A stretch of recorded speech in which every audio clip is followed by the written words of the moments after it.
and the Masters. So I think it's fair to say we've got everything covered. 5 Live Sport from midday with Mark Chapman, live from Augusta, which is where we're heading to now. And I've got to say, Chappers, the picture that Brownie found of you in your nice golf jumper and your hat with your headphones on, with the sun shining behind you, has made my weekend. I don't know where he's got that picture from, because you're not allowed any shots of me out here. So it might be a different tournament then. Oh, okay. Or it's been photoshopped. I don't know. They give you more stick than they give me. He doesn't listen. There's things that Brownie can do, but being bright enough to Photoshop is not one of them, and you know that full well. Anyway, listen, the coverage is going to be fantastic. The leaderboard's magnificent. What I'm going to do now is go and get the telly on, turn the sound down, make a cup of tea, and enjoy it with you.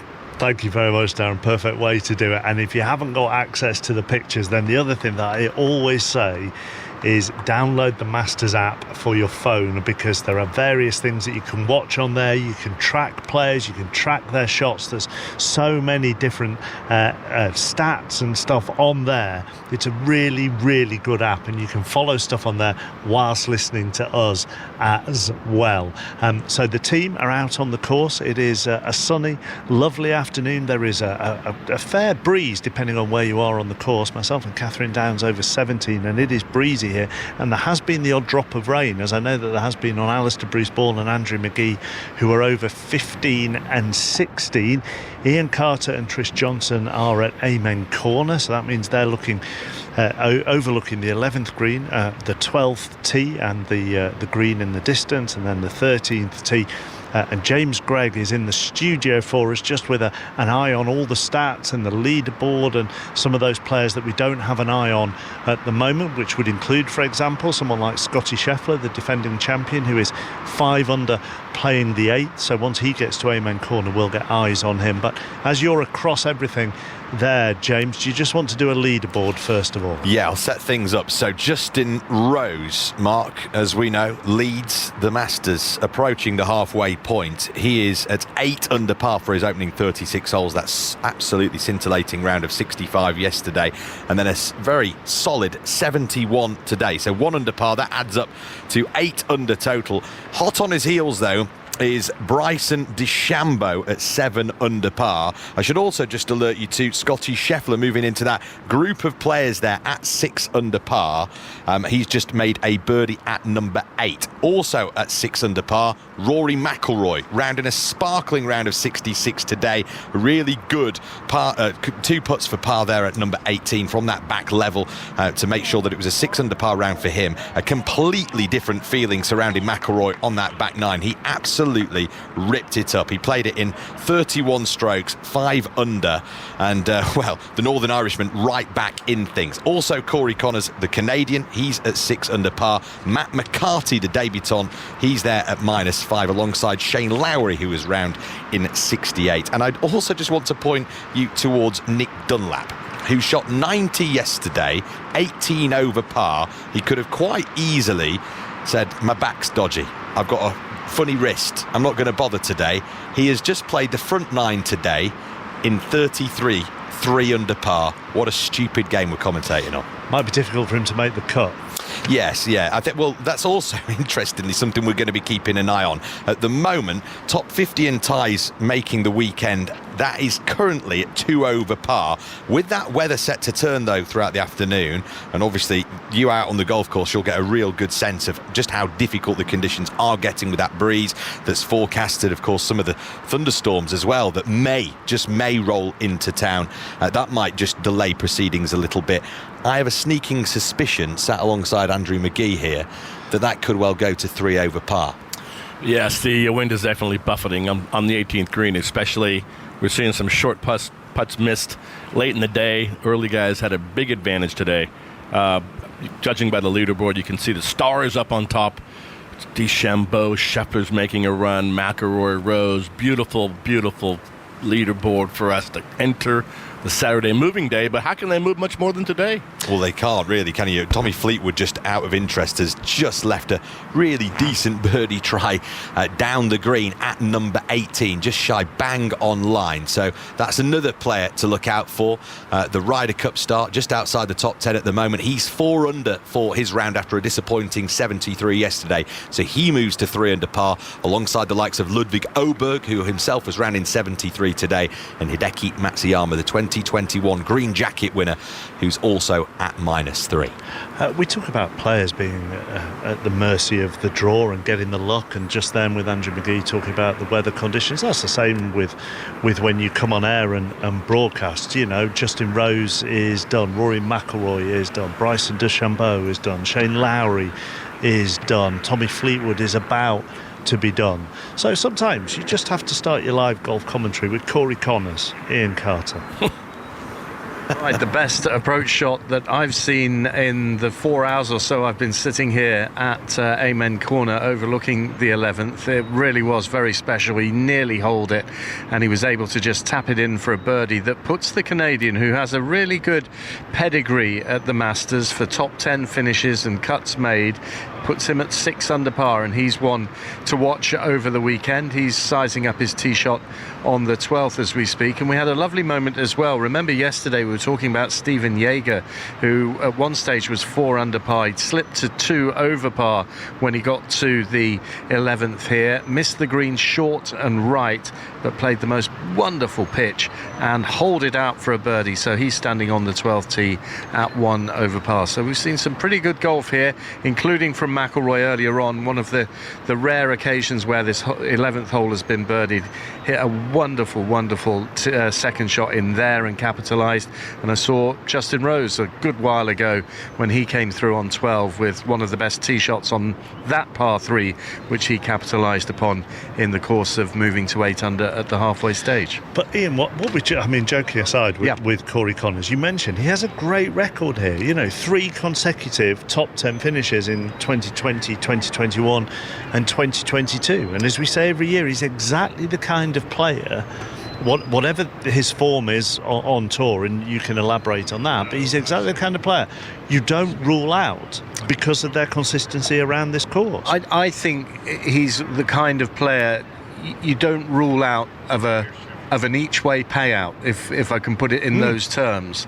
I'm not sure I would see him as a candidate for a green jacket, in all honesty, because he doesn't have the weight of victories on the PGA Tour that so many of the other rivals would have. But what he clearly has is, it's a bit like Charlie Hoffman, isn't it, who becomes that sort of horse for the course in terms of clearly can deal with the challenges that it puts up to him. It's whether you've got that X factor to then turn that position into being a major champion. I'll be honest, I'm sceptical as far as that's concerned. But, you know, when we often have a little joke about where should you have a flutter, I would tick the each way box if I was putting anything alongside the name of Corey Connors. Would that be the same with someone like Harris English, who you are seeing around Amen Corner as well, and he's 4 under? Yes, I would agree with that, very much so. You know, he's been around, like Corey Connors, you know, they're well into their 30s. They've been around the block a good few times. If they were going to win majors, then they would have contended genuinely down the sharp end of majors by now, and they, in all honesty, haven't. But they're good enough to, in Harris English's case, represent his country in the Ryder Cup and the President's Cup. Corey Connors is a President's Cup player for the internationals, coming as he does from Canada. So you're looking at players from the top bracket of the game, but not the ultimate strata, I would suggest. How are conditions where you are then, Trish, alongside Ian? Well, interesting, really. I mean, to a certain extent, they're perfect. Where we are, you can hardly feel, much breeze at all. But looking at the trees over the other side of the fairway, they are blowing considerably, and this is it's interesting, chappers, because 12 people, they're looking at the flag there in 12, and the flag is howling supposedly left to right. Looking at the flag on 11, which is right adjacent to them, and it's the complete other direction. So this is the dilemma they have at 12. We've spent so much time watching these players decide what to hit on the 12th green. It's unbelievable. And to be fair, most of them have hit the green, so a little bit quicker would be nice. And that I mean, that dilemma, Trish, is there normally anyhow, isn't it? Even without the wind picking up, even a slight gentle breeze can confuse players around that part of the course. Yeah, and I think today the main issue is it's not a windy day in general, but it gets gusty, and all of a sudden, you're sat here and it's absolutely boiling, and you think perfect, no breeze whatsoever. Next minute, there's a gust comes up, and when the gust comes up on 12, if it's downwind or into the breeze, and you get the opposite direction as you stood over it, well, then you're in all sorts of trouble. You bring the water and over that back bunker into play, and even though it looks very straightforward, if you get unlucky with your timing on the middle of your backswing, you're in all sorts of trouble. And Mark, just to say, on the subject of waiting an age to see shots played, I think the slowest player through here has been Bernhard Langer, who had a brilliant up and down on the 11th. He took his time over it, I must say. Likewise, his tee shot on 12, but the 67-year-old came up with a brilliant tee shot, and he made his birdie, and that brought him back to level par. So at the age of 67, the champion in 1985 and 1993 is on course to make the cut, as is Fred Couples as well, who has just come through here to an absolute standing ovation when he walked onto the 12th tee. We'll come back to slow play, because it has been infuriating at times. Even today, just anecdotally walking around the course and watching some groups, some players have taken an absolute age over their shots. So I'm sure we'll come back to slow play. We'll also come back to the wind as well. One game in the Championship this evening, half-time at Turf Moor. Sandy Rajavajula. Burnley 2, Norwich 0. 15 minutes for Hannibal Medjbury to chest and finish for 1, and Jayden Anthony made it 2. From the edge, 9 later, big deflection off Shane Duffy. For Norwich, Borja Sainz chip wide went through, and Hannibal's hit the post, which would have sealed it for Burnley. They're heading top as it stands. Half-time, Burnley 2, Norwich 0. Huge game in the Champions Cup this evening, the quarter-final between Leinster and Glasgow. Andy Burke. Half-time at the Aviva Stadium, Leinster 33, Glasgow Warriors 0. Leinster have been utterly dominant, scoring 5 tries through Max Deegan, James Lowe, Tommy O'Brien, Hugo Keenan and a penalty try. They are the tournament favourites for a reason, and it's hard to see who can stop them this season in this form, but what we do know is it won't be Glasgow Warriors. Andy, what on earth is going on with this Champions Cup? I mean, some of the scores are ridiculous. It seems to have morphed into Super Rugby overnight, Mark, doesn't it? I'm not entirely sure. I think what we're seeing is, the round of 16, possibly we're seeing a 2-tiered system now. We've got the superpowers of Leinster and Toulouse and Bordeaux, and maybe then some teams that ordinarily wouldn't make it through to the latter stages, and I think that has added up to some pretty big score lines. I've got to say, Leinster dispatched Harlequins with 10 tries in the last round. The hope was that Glasgow would put up more of a fight this evening. 33 points down at half-time. It doesn't look that way. It's not good, is it? I mean, it's not good for the competition. It's a bit like ridiculously high scores in the IPL. Yeah, I mean, Northern Hemisphere rugby was always kind of traditionally, tight games decided 15-12 by the odd drop goal. You go back to the days of O'Gara for Munster and things like that. That was European rugby's selling point, defence and tight games in it, and drama at the end. We're seeing a little too many one-sided games like this, and look, Glasgow Warriors are the URC champions. They should be able to come here and compete, and admittedly they've got a lot of injuries, but it is a little sad to see the one-sided nature of this evening and a few of the other games in this championship. If you want rugby league this evening, by the way, Hull KR against Wigan is on Sports Extra. The defending champion is 2 shots off the lead at the moment. He very nearly wiped that gap out, James Gregg. He did, yep. He absolutely smoked a tee shot down the 9th hole, right onto that bottom plateau, therefore had a perfectly flat lie. 98 yards was the number. He flew it probably 105, and then it zipped back all the way past that pin, Andrew McGee. Very nearly a special eagle too. Well, the sharpshooter's back, and just don't forget about Scotty Scheffler. I know he's our last big star on the golf course.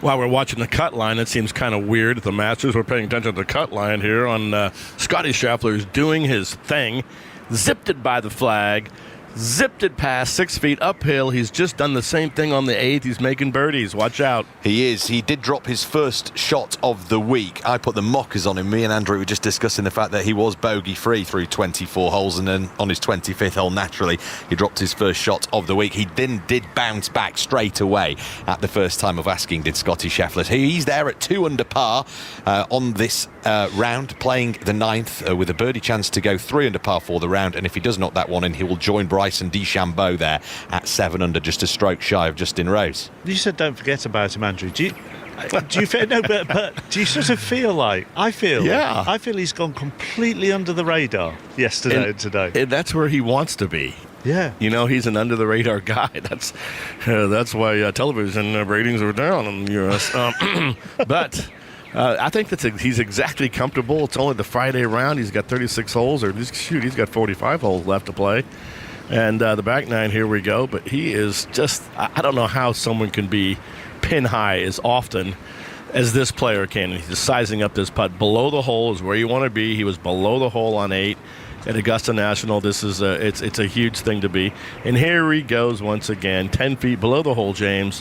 What do you think? Is he going to pour it in? I mean, the way he's been going today, every time we've kind of set eyes on him, he's looked very, very comfortable. But you did make that point earlier, Andrew, actually, about the fact that the wind is up and the greens are probably not that easy to navigate with that breeze blowing across them. However, this is about as easy as it gets up the hill at number 9. The putter rocks backwards, the ball tracking, but always just a little low. It was breaking from left to right hard. He didn't start it far enough to the left, therefore it will just be a tap in par for Scotty Scheffler. Out in 34 strokes on that front 9, 3 birdies at 2, 6, 8. A drop shot at number 7, therefore 2 under on the day. Now, Tyrrell Hatton, we've not seen this yet, but he is also seemingly making a charge. He is a couple under for the round, 5 under for the championship, so he moves himself inside that top 10. It is really bunching up, and not just bunching up with random players here, Mark. Players who we know, players who contend and compete in major championships and have featured on Ryder Cup teams. Tyrrell Hatton had 3 top 10s in the majors last year, so he's another big name to look out for here on this Friday afternoon. Back to the latest on Corey Connors. Ian. Yes, the Canadian found the green on the par 3 12th today, right into the middle of the green with his tee shot. Had around about 28 feet for his birdie, but a very tame, lame attempt by the tall Canadian, who birdied the 11th to get back to 6 under par. And now he's left himself a tester around about 4.5 feet to this hole, which is located in the left sort of quarter of the green. So when they're standing on the tee, they actually have an uninterrupted view in terms of the bunkers to the bottom of the flag. Obviously Rays Creek in front of this green, which is glistening in the sunlight as Connors taps this one forward and misses. He misses just on the low side of the hole, and so a 3-putt bogey for Corey Connors, who Trish Johnson hands back that hard-earned birdie on the 11th with a really sloppy hole there to go back to 5 under. Yeah, just when you've made birdie at 11, which is almost like picking up 2 shots, isn't it? Especially with this wind just blowing, absolutely howling right at this moment in time. Very disappointing 12. It was decent condition when he hit in the green, and then a 3-putt there. Yeah, very, very poor. He'd be so disappointed because he's got through the really difficult hole, and then he's got 13 to come, so needs to bounce straight back. He does. He's got the par 5s to come to in the next 3 holes, 13 and 15 for Corey Connors. I have to say, chappers, that poor old Scott Dunlap is going to be coming into view on 11 shortly. They've just put his score up on the board, and they have to use smaller digits because he's 15 over par. But that's good today. It's good. It's good today because he shot 90 yesterday, but nonetheless, when you've got smaller digits on the board, that's not a good sign overall. If you were 18 over, Trish, after which would never happen, obviously. Thank you. So why are we asking me this question? Because I like hypotheticals from time to time. Yeah. She doesn't know the answer. And you're I'm going to guess. And you're the professional. If I asked Alistair Bruce Ball if you were 18 over at the end of the round, what would you do? He would say, go and have a beer and celebrate. But if you were 18 over at the opening round of a major, Do you think you'd look for an excuse not to play the second round? No, I wouldn't look for an excuse. I just don't think I could show my face because Right. I think that my mates would be just taking the mickey out of me so relentlessly. I don't know if I could survive that if I'm truthful. How do you explain it for Quite honestly, when I saw that score yesterday, 90 for someone that's won 2 PGA Tour events last year. You can't. I mean, quite clearly, he's got a double miss going, I would assume. And on this golf course, we know how imperative. What's that? Well, he's missing it left and right off the tee. Fine, right. So if he's got a double miss going on this golf course where there's trouble both left and right on every hole, I'm assuming his drive. I'd love to know how many golf balls he lost or took drops on, because it must be 5, at least at that score, 6 or 7. And it just doesn't happen very often. Listen, the only thing is, and it's awful, but it's hugely embarrassing for him. And the fact that he has shown up today and he's 3 under for the day says more about him than us having a giggle at his score, if I'm honest. And good on him for coming back and showing some fight, because it must have been one of the most embarrassing moments of his entire career. He in 2024 he became the first player in PGA Tour history to win as both an amateur and a professional in the same year. He is only 21. Can he, because of his success last year, and Ian mentioned it, is there any way he can sort of laugh it off? Yeah, well, I don't know. Laugh it off, because it was so bad. Can you laugh it off as one of those things? Well, the thing is, unless you know, I would say the answer to that, Chappers, is probably yes.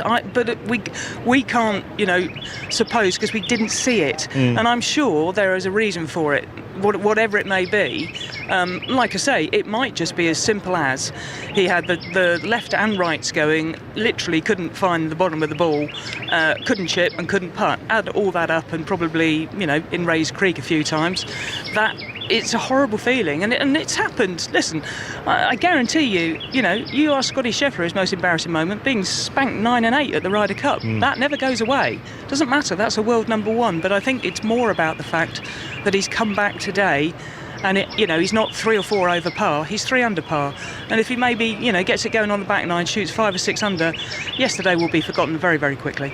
What did you say? So you miss it left, you miss it right, you can't chip and you can't putt. It's not ideal. No, it's like playing with me, Trish, to be honest with you. Do you know what? When you asked me the question, I was going to throw it back to you and say, well, what would you have done? I would be more than happy with a 90 round here. Absolutely. James Gregg. Well, Nick Dunlap, he's got a shout, actually, of breaking a Masters record for the biggest difference in strokes between the opening 2 come rounds. on, James. I mean, You said I was here providing stats, Mark. Well, you are. I mean, but that is ridiculously glass half full, that. Well, to want that record, I'm not... It's quite an interesting one. It is. It's a good one. It's a good one. I wouldn't start, if you were interviewing him today, I wouldn't start with that as an opening question. Well, Craig Wood, in 1936, started the week 88-67, 21 shot difference. So he's right in the mix for that, as you say, unwanted record. I was told, actually, more interestingly, you were watching Scotty Scheffler. Yeah, right. Yeah. Let's talk about the world number 1, shall we? Starting his back 9 here on Friday afternoon at the Masters. Nearly holed out his second shot at number 9, as we heard. Didn't manage to convert it for birdie. Still, though, going along okay. Sat there at 6 under par for the week up to this point. 2 under par for his front 9 holes. And he pulled driver out at number 10. You and I had a little walk earlier, Mark, alongside Cat, didn't we? And we stopped by the 10th tee just to watch a few of the tee shots down there. The breeze off the right-hand side. The players that we saw had 3-wood in their hand. Scheffler pulled driver out and smoked one. Big high draw. Not a normal shot for him, and as we've been describing the 10th hole this week, it's like a ski slope, isn't it? So steep and swoops round from right to left down towards that green that it's one of the lowest points on the entire golf course here at Augusta National. It's in perfect position. So he started the back 9 very nicely, has the world number 1. I've also got eyes here on Tyrrell Hatton, who started very nicely indeed. 94 yards left to the pin at number 9, and he's knocked it in tight. Probably 4.5, 5 feet left for his birdie. That would be a putt to get him to 6 under par, 3 under par for his opening 9. So if he were to knock that one in Tyrrell Hatton, he would move alongside Rory McIlroy and Scotty Scheffler, a couple back of Justin Rose. They're queuing up. They are. The breeze is up around Augusta National, but there are some players who are very much enjoying it, and Tyrrell Hatton is one of those at the moment. News of Bobby Mack in. Not enjoying himself quite so much because he's found the water here on the 11th, had to take a penalty drop and has just pitched onto the green with his fourth shot. He's got around about 4 feet to the limit the damage to just a bogey as it stands at the moment, 3 over par, so it looks like he's going to go to 4 over, and a real battle for the Scot for the closing stretch of holes to try and make it here for the weekend. I suppose what will be interesting as regards the conditions, Trish, is, as I say, Scheffler and Hatton at the moment looking like, and Jason Day as well, actually, who's 3 under for the day, going round the turn. They all seem to be enjoying themselves, but I wonder whether it's the wind around the back nine where it's really picked up. Oh, yeah, without a shadow of a doubt. I mean, I think, as far as sort of Scheffler now, what he's studying on 10, he's playing 10 at this moment in time. In this last maybe half an hour, these are the toughest conditions that we've been sat here for nearly two and a half hours, I'd say. But these are by far and away. Is that why you need a snack? Well, I tell you what, I have managed to swallow those very, very quickly, believe it or not. There's no way you were coming to me again. I know you've done that on purpose. Have you got a camera here? Can you see me? Unbelievable. I have no idea. But it really is. In the last maybe 3 groups, everybody has been 10 yards short in the water, out to the right-hand side, whereas maybe 2 hours ago we were having 2 shots on the green at least. So this particular stretch of the golf course, obviously, it speaks for itself, but at this precise moment in time, it is playing extremely difficult. How difficult is putting depending on the wind? I think most people will understand if you are hitting the ball in the air on a golf course, whether that be a drive or an iron shot off the fairway, whatever it may be, then obviously the wind is going to affect that ball, because here it goes into the air and the breeze can take it in any which direction. As far as putting and it rolling along the ground, how difficult does that become depending on the gusts of breeze?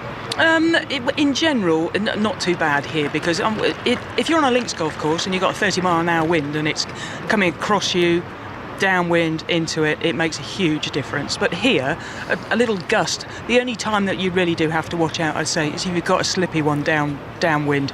If you've got a downhill putt anyway, and then all of a sudden... So when Rory, for example, here on 17 had a 12-foot putt downhill with the wind behind him, that you do have to take it into account maybe a little bit there. Well, very much so, and as a perfect example was McIlroy's putt on 17 yesterday. He's got a downhill putt yesterday, and just he rolls past the hole and you think, oh, that's okay, and then all of a sudden it's 6 feet past. So yes, when you're downwind on slick, especially the amount of break that these greens have got in them, you've got to be doubly careful. I'll leave you to finish your snack. Just one thing, Mark. Oh, yes. Just one thing. Scott Dunlap has just eased in a beautiful birdie putt on Nick Dunlap. I always call him Scott because that was a former pro. Anyway, Nick Dunlap has... oh, well, that's all right then. Yeah, well, he's made a birdie. He's back to 14 over par. So this is a very characterful round. A lovely approach for him. And Bob McIntyre has just made his bogey putt from 5 feet as well. So he slips to 4 over. Contrasting fortunes for 2 players who've had a bit of a struggle at this Masters. It's our golf correspondent, Dan Carter. Thank you. You should see my drop kicks. James Gregg. Oh, dear me. I've just had eyes on the world number 1, Scottie Scheffler, hit that absolute perler of a tee shot down the 10th hole. Just chose to not attack that right-hand hole location. That's what is often called in the business a sucker pin in that middle right side of that 10th green. Today, with all the danger away to the right-hand side, he's played just left pin high, 30 feet or so left for his birdie, Scottie Scheffler.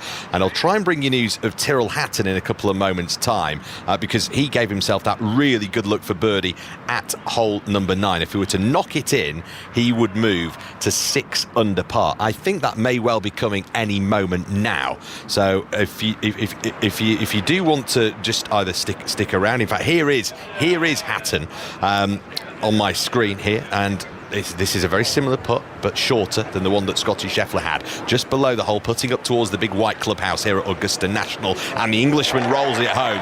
Warm applause round the 9th green for Tyrrell Hatton. His 3rd straight birdie to round off that opening 9 here on Friday. He opened up with a bogey. I bet he was harumphing Mark there. He won't be though now, because he's at 6 under par alongside Rory McIlroy, who of course is finished after that 66. Scotty Scheffler, who's playing in the group ahead of Tyrrell Hatton, and there he is, Tyrrell Hatton with his name up there in lights, just a stroke back of Bryson DeChambeau and 2 back of Justin Rose, who's in the clubhouse at 8 under par. Is he smiling? No, doesn't do a great deal of smiling, Tyrrell Hatton. He's got all his live golf clobber on and the hat brim pulled down well over his eyebrows. You can't really see the facial expression, but I'm sure he's got an amusing remark to make.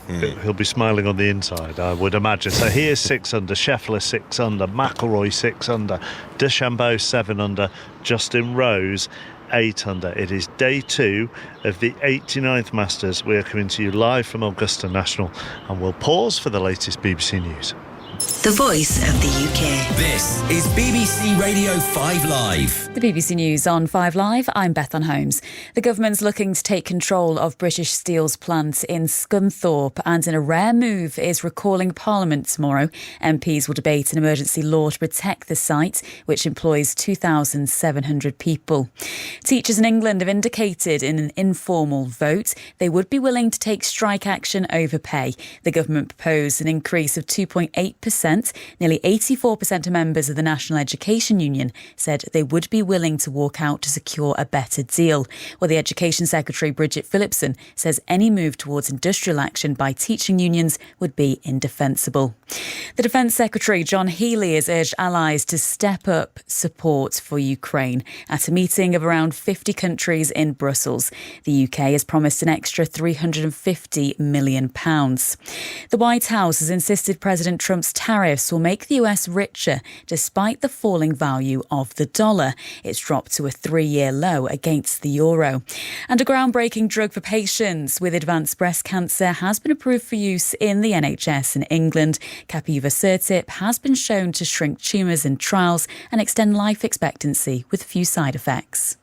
A new series of Match of the Day Top 10 is out now, only available on BBC Sounds. Join myself, Gary Lineker, Alan Shearer, Micah Richards and my dog as we dig into the top 10 of the Champions League. We go through our favourite goal scorers, best moment and even our all-time 11s. Now that, gentlemen, is a list. No wonder he didn't get on the list. He didn't get on the reserve list. You can listen right now on BBC Sounds. The 89th Masters, live from Augusta National. With Mark Chapman. On 5 Live. And BBC Sounds. Whereas we get to the closing stages of the second round, Justin Rose is still the leader on 8 under. He finished a few hours ago. Bryson DeChambeau finished as well, 7 under. McIlroy has finished 6 under. Remember, he started the day on level par, so a 66 for Rory McIlroy today. Out on the course, both on 6 under, Scotty Scheffler, the defending champion, and Tyrrell Hatton. Let's hear from the man that leads the 89th Masters. Here's Justin Rose. I think overall it felt like a pretty quick turnaround from yesterday evening, getting into this morning, which is good. Obviously, off of the back of a good round, you want to try to go out there and keep the momentum going. There was a bit of a sense that the course is playing a little bit differently today. A bit windier for sure, out of a slightly different direction. So just trying to make some of those adjustments. I think it was a fairly favourable wind for the golf course, though, in general, which is why I think you're seeing some good scores. From my point of view, decent day for sure. My wedge was good, kept me, some really good up and downs actually on holes like number 4, number 8, number 10. So that, that kind of really kept, the round was in a good spot at that point. Nice birdie at 12. And then, the finish, obviously just a few too many 5s coming in.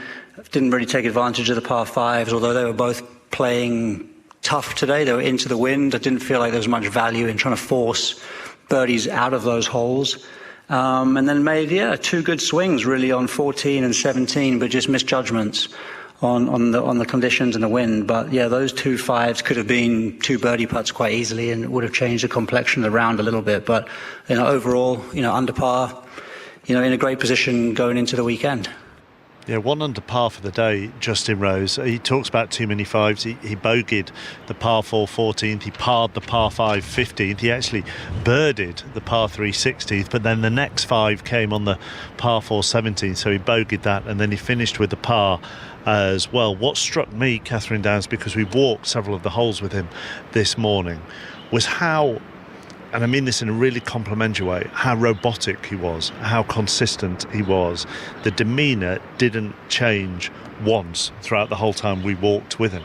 Well, I think that, it all comes from experience. We talk about it all the time, don't we, here at Augusta National. This is his 20th visit to these fairways. He's found himself in that position at the top of the leaderboard after the opening round 5 times. He's comfortable with where he is, and we heard him talk as well when he was contending at Royal Troon last summer at the Open about his level of belief in his game, that he now thinks he's still there. He's got the game, the ability to be contending for majors. He thought he might just be able to get the job done at Troon. It hasn't happened. Here he is back at Augusta for another crack at the green jacket, having been runner-up here twice. So, why wouldn't he believe in himself? Bring Trish and Andrew in on Justin Rose in a little while, James. Well, we've just seen the world number 1, Scotty Scheffler, that 30-foot birdie putt that he left himself after a really nice approach into number 10. A consolidatory approach shot, really having just kept himself in it by some good play on that front 9. So he's going to have a couple of feet left for his par. Don't expect that to be too many problems for the world number 1 there to start his back 9. Just on Justin Rose, actually, we were discussing yesterday, and without wanting to sound too negative, he had just shot 65 on day 1 to lead the Masters.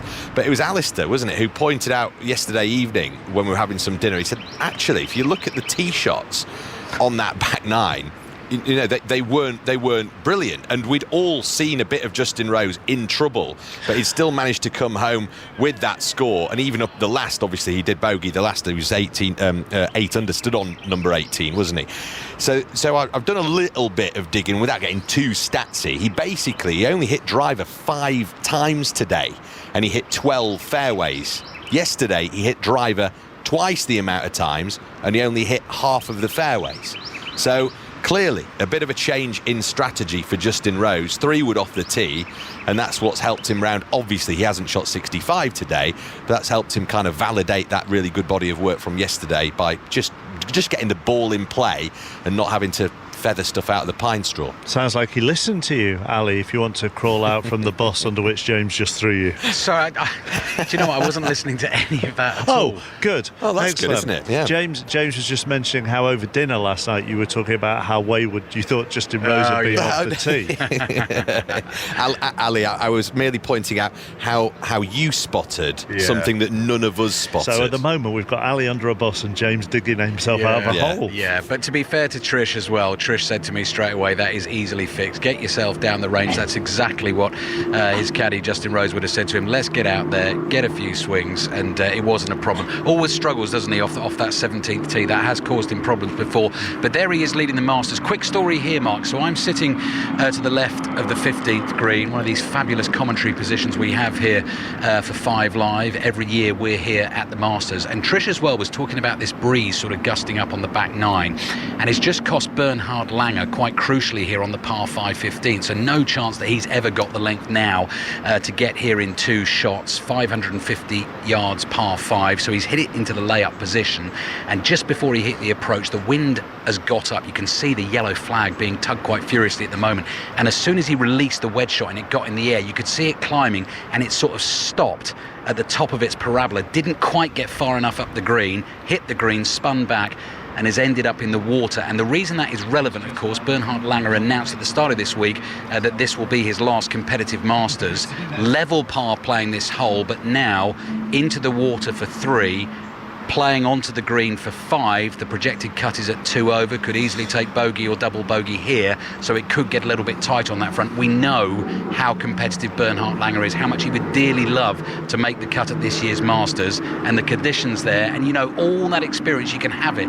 Bernhard Langer has played here so many times, he's won here twice. The wind got up, it knocked it into the water, and he's about to hit his 5th here. I will be coming back to you, so if you could listen, that'd be will do. Be great. Thanks very much. Bogey for Scheffler, James. I can't believe it. I sort of left you there saying, actually, 2.5 feet will be no problems for the world number one. And actually, Corey Connors, the Canadian, has just rolled one in for birdie across the green at the par 5 13th. He was unable to go for the green in 2 because of that breeze that Ali was talking about there. And he's just exchanged bogeys and birdies to start his back 9. However, he does move himself to a couple under par. The Canadian, therefore, 6 under for the championship. 5 holes left for him to play here on day 2. Going back to Scheffler, I can't believe it. He'd done everything right. Perfect tee shot, excellent approach shot, nice and safe to that left portion of the green where most of those pitch marks will be being made today. Cozied it up, 2.5 feet left again, straight up the hill.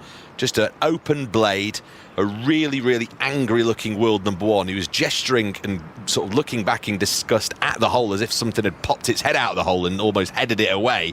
Caddy Ted Scott just grabbed that putter off him and said, come on we move to number 11, which, just a reminder, is not an easy hole, particularly when you're coming off the back of an unexpected drop shot. So Scotty Scheffler, he falls himself away to 5 under par, 3 back of Rose and 1 under for the day. And speaking of 11 and a man on 5 under playing the 11th, Ian Carter.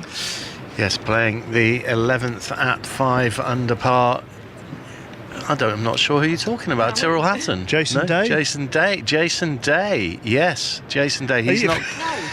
No, he's not come into view for us as yet, right. But he's going nicely. He's 3 under for his round today. So I've got one not listening to me. You are listening, but have no idea what I'm talking about. Well, yes. Yeah. Oh, I do apologise. Back to James Gregg. He's not into my sights yet. Another interesting little stat that I've seen here. Bryson DeChambeau, he started these rounds here with 69 and 68. We've seen Tyrrell Hatton, by the way, give himself a good look for birdie at number 10 to come in a couple of moments. So Bryson DeChambeau, 2 rounds in the 60s to start. 69, 68, adds up to 7 under. He's only started 3 majors in his career with consecutive rounds in the 60s. One of them was the 2020 US Open. He won. One of them, last year's US Open. He won. The other one was last year's PGA Championship, where he finished 2nd. I don't think Bryson DeChambeau, judging by those statistics, is going to be going away this weekend. And actually, Trish, when we've watched Bryson over the last 2 days, he has the air, doesn't he, of someone who looks like they aren't going away. Him this year here feels different to him last year here. Yeah, very much so. And, the other thing that Bryson has that probably is one of the biggest things, well, we were all tucking into a little bit of tea and brekkie this morning and we had the television on. We just saw last night, and Kat pointed out that he was the last man on the range. It was just about dusk, and the lights were on the range, but he was still hitting drivers and 3-woods. So even though he had a good round yesterday, he was still perfecting. He is that perfectionist, and he still wanted to go out, and because he knew he was out early again this morning, so he wouldn't have had much sleep last night. But you have to admire, I think sometimes people just think these guys just turn up and, turn it on, but they don't. They work their socks off, and, it can be a 10-hour day at the very least. So he works almost as hard as you, chappers. No, I don't think, Trish, I don't think there are other sportsmen or women who are as obsessive, maybe. We were having this. We were having this discussion. I can't think of another sports athlete, sportsman, sportswoman in another sport who puts in, say, 2 hours of practice before then actually performing for 5 hours in their round, or sometimes more, and then doing more practice straight afterwards. It obviously doesn't happen in team sports. Tennis players, I don't think, Ian used to be a tennis correspondent, he can contradict me, but I don't think tennis players do anything like that. I can't think of any other sport where that amount of work actually is considered healthy. Well, I think the other thing we were discussing was the fact that probably So you look at these guys; they'll go to the gym an hour at least, probably before they work. Before they actually get to the golf course. Then probably 2 hours at the golf course before, 5-hour round. Couple of hours probably afterwards. So you're looking at 10-hour days. The only thing I will say in the difference between golf and tennis or all those fast-moving sports is the level. To be fair, the level of expending your energy playing golf is nowhere near the level of a tennis player that's played for 3-4 hour match. No. They're absolutely knackered. Yeah. So there is that, but certainly not on the cardio. But on mentally, yes. But on the mentally and on the joints and the limbs, I would argue that if you do you not think if you swung a club for 2 hours practicing, having been in the gym and then done it for 5 hours out on the course, and then I completely applaud Bryson's dedication, but there was a part of me when I saw that this morning thinking, blimey mate, go and have. You've done a great round. Go and have some tea. Do you know what? The other thing that I will say is horses of courses. There are many players that can't do that, don't want to do that. But let's be honest, we are talking about a slightly different kettle of fish with DeChambeau. He is that sort of science. He has that scientific mind. He wants to work out. That's what turns him on. That's what makes him play his very best. If he just came off the golf course and just went back to his hotel room, had a nice little cup of tea as you do, and just put his feet up and watched Netflix, I'm sure that would drive him to insanity. So what works for one doesn't necessarily work for another, but in his case, the hard work is certainly paying off. And the other thing with DeChambeau, and I must admit, when he first came out on tour, if I'm honest, it wasn't really my cup of tea. He's not someone that I sort of took to. But his attitude, the change in attitude that he has now with the fans, he looks like he loves being the person that they actually love to cheer. And it's such a contrast to when he first came out on tour.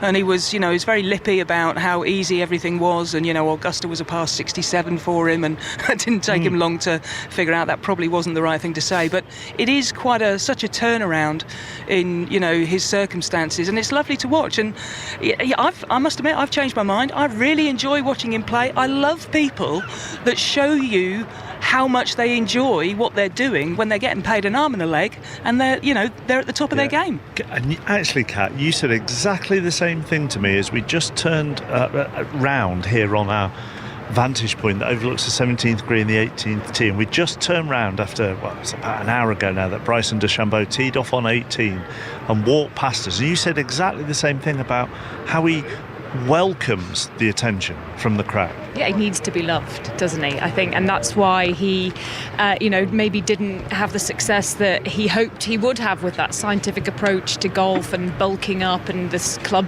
head speed and all of that kind of thing, and trying to kind of wrestle golf courses into submission, because everyone, had that attitude. We all did a little bit, like Trish. This guy's not my cup of tea. He's not very humble. He's obviously very full of himself, big brash American guy. But then he has accepted a bit of humility. He's talked about how golf has taught him a lot of lessons over the years. His body he's had to change, and his whole approach to the game he's had to change because of various allergies and a different approach to it. And so, and then building up this enormous following on YouTube of 1 million followers. And he is fun, he's fresh, he's young, he's brought a whole new audience to the game. The galleries following him around are vast. And he's just a breath of fresh air in the game. And on top of that, winning the US Open title last season, just goes to prove that he's got the game for it, and he's a superstar. James. Tyrrell Hatton was looking for a 4th straight birdie at the difficult 10th hole today. The birdie putt just stayed on the high side, so 3 under par for the round. That's after a bogey at the first and playing some really nice golf. I'm just going to stay here, Mark, if you don't mind. Scotty Scheffler is standing and hesitating on this 11th tee box as I'm getting pictures here of the American flag, the Augusta national flag, just flapping away there on the high point of the golf course, up near the clubhouse, that particular flagpole. really, really blowing strong now. 15, 20 mile an hour breeze. I think it's causing concern for Scotty Scheffler. He'll be with you very soon, Ian Carter. Can you feel much breeze down there near the green, Ian? Because I think Scheffler, I mean, there's nothing delaying Scheffler here, I don't think. He's got driver in hand. He's gripping the driver. He's just glancing at his caddy, Ted Scott, looking up at the trees and waiting for what he thinks are gusts to die down. Yeah, the wind is swirling here, James. It really is, and you can see the canopies of the trees that surround the whole of Amen Corner swaying away more animatedly than they have done all day. The flags are on the 11th green and the 12th green fluttering animatedly as well. So, yes, it is getting more and more difficult. Jason Day, by the way, in front of me, is just chipped up and should be able to tap in for his par 4, which will keep the Aussie at 5 under par. Well, Scheffler just leaning after his tee shot up the right-hand side. Applause there, because those spectators who had clambered all the way up somewhere near that 11th tee, it's not really a popular spot for the patrons here at Augusta National. They knew that was a good one. Just on the right-hand side of that fairway, that'll be an absolutely perfect angle in, but it's a really, really difficult shot. Can you think, and this is to everybody here really, and feel free to throw your suggestions in over the course of the next 20 minutes, but I'll start with Ian because there may be someone in goal. Can you think of someone who has turned around public perception and their image in the way that Bryson DeChambeau has done in sport in general? I would say from a historical perspective in golf, you'd have to go back to Jack Nicklaus, who when he first came onto the scene in the 1960s was seen as a bit of a bad guy. He was the guy who was the challenger to the extraordinarily popular Arnold Palmer, and of course Nicklaus, with his charm and his success and his ambassadorial role for the game, became the game's most popular figure. So that would be one instance. But Mark, my memory goes back to sort of COVID times when we spoke to Bryson DeChambeau together on a Zoom interview, and I remember just how impressive and engaged he was. I mean, he had banter with your daughter, didn't he? I mean, he showed even back then, when he wasn't anywhere near as popular as he is now, that he had that ability to really communicate fantastically well. And then, of course, he went to LIV, which I think put a hit on his popularity, along with the brashness that was part of his persona around that time. But subsequent to that, he's really recognised just how important it is and how nice it is to be loved by your public, as Phil Mickelson coaxes in a brilliant birdie on the 11th. Mickelson at 1 over par goes to level par, so the veteran is on course to make the cut here at the Masters. A touch of knuckles with his caddy as he lopes off the green there, but a lovely moment for Phil Mickelson. My 5-year-old came in as we were interviewing Bryson DeChambeau, asking for help with her maths homework. And he asked whether she was doing algebra. Not quite at that stage yet, Bryson. Is she now? Yes, a bit more. Yes, more doing algebra now, 6 years later. She's gone past you. Yeah, definitely. Just watching Bernhard Langer, Mark, get a lovely reception coming off the par 5 15th green, walking to the 16th tee. The patrons out here aware this might be this year is certainly going to be the last time they see him play competitive golf at Augusta National. He's got a battle now on his hands to try and make the cut. Double bogey 7 at the par 5 15th in that layup area, but the pitch shot just held up in the wind, ended up in the water, and it's cost him a double bogey. He's had a wonderful tee shot actually into the par 3 16th, downhill putt on the way, about 15 feet or so for birdie. You can probably hear the reception Bernhard Langer is getting at the moment from the patrons, who are gathered in huge numbers over the other side of the water. And from our viewpoint here, Andrew McGee, I mean, this is a guy you will have played in Masters tournaments alongside. You played in 7 Masters yourself, and he's known for sort of being inscrutable and steely and showing no emotion, but we know the emotion is there this year. He's like a little speck in the distance, away in the distance at the moment. He's in the perfect Augusta colours, the white shirt to match the white sand of the bunkers, the dark green trousers to match 2 of the green jackets that he won here. But I mean, he's not going to be thinking about any of that, Andrew. He wants to make the cut. he wants to make the cut. He's one of the most competitive players I've ever played with. I played with him in Europe, actually, at the Benson Hedges in York. I remember this ping 1 iron he hit from 220 into the wind about a foot away, and I went, ooh, I need to practice. He's playing alongside Will Zalatoris as well, Mark, and I just wanted to get this description on air because I've thought this watching him putt this year, and he's one of those who's struggled a bit with the putting down the years, although has had very good finishes here at Augusta National. It looks so awkward to me at the moment. He's with that sort of big, tall broom handle putter, and to me, he looks like the human equivalent of a slightly awkwardly constructed tent. It's all sort of points and angles and shafts, and nothing looks quite right, and it doesn't look particularly comfortable. He's at 5 over par for the Masters, so I don't think he's going to be here for the weekend. He took a double at the 15th as well, but Bernhard Langer, birdie putt on the way, probably in a couple of minutes' time to get himself back to 1 over. We think the cut line at the moment is at 2 over. Can you put up a tent? No, that's why I was thinking of it, because I'm absolutely terrible at it, and just watching him standing there, that took me back to me trying to do it. It's probably one of the most frustrated things in the world to try to do, isn't it?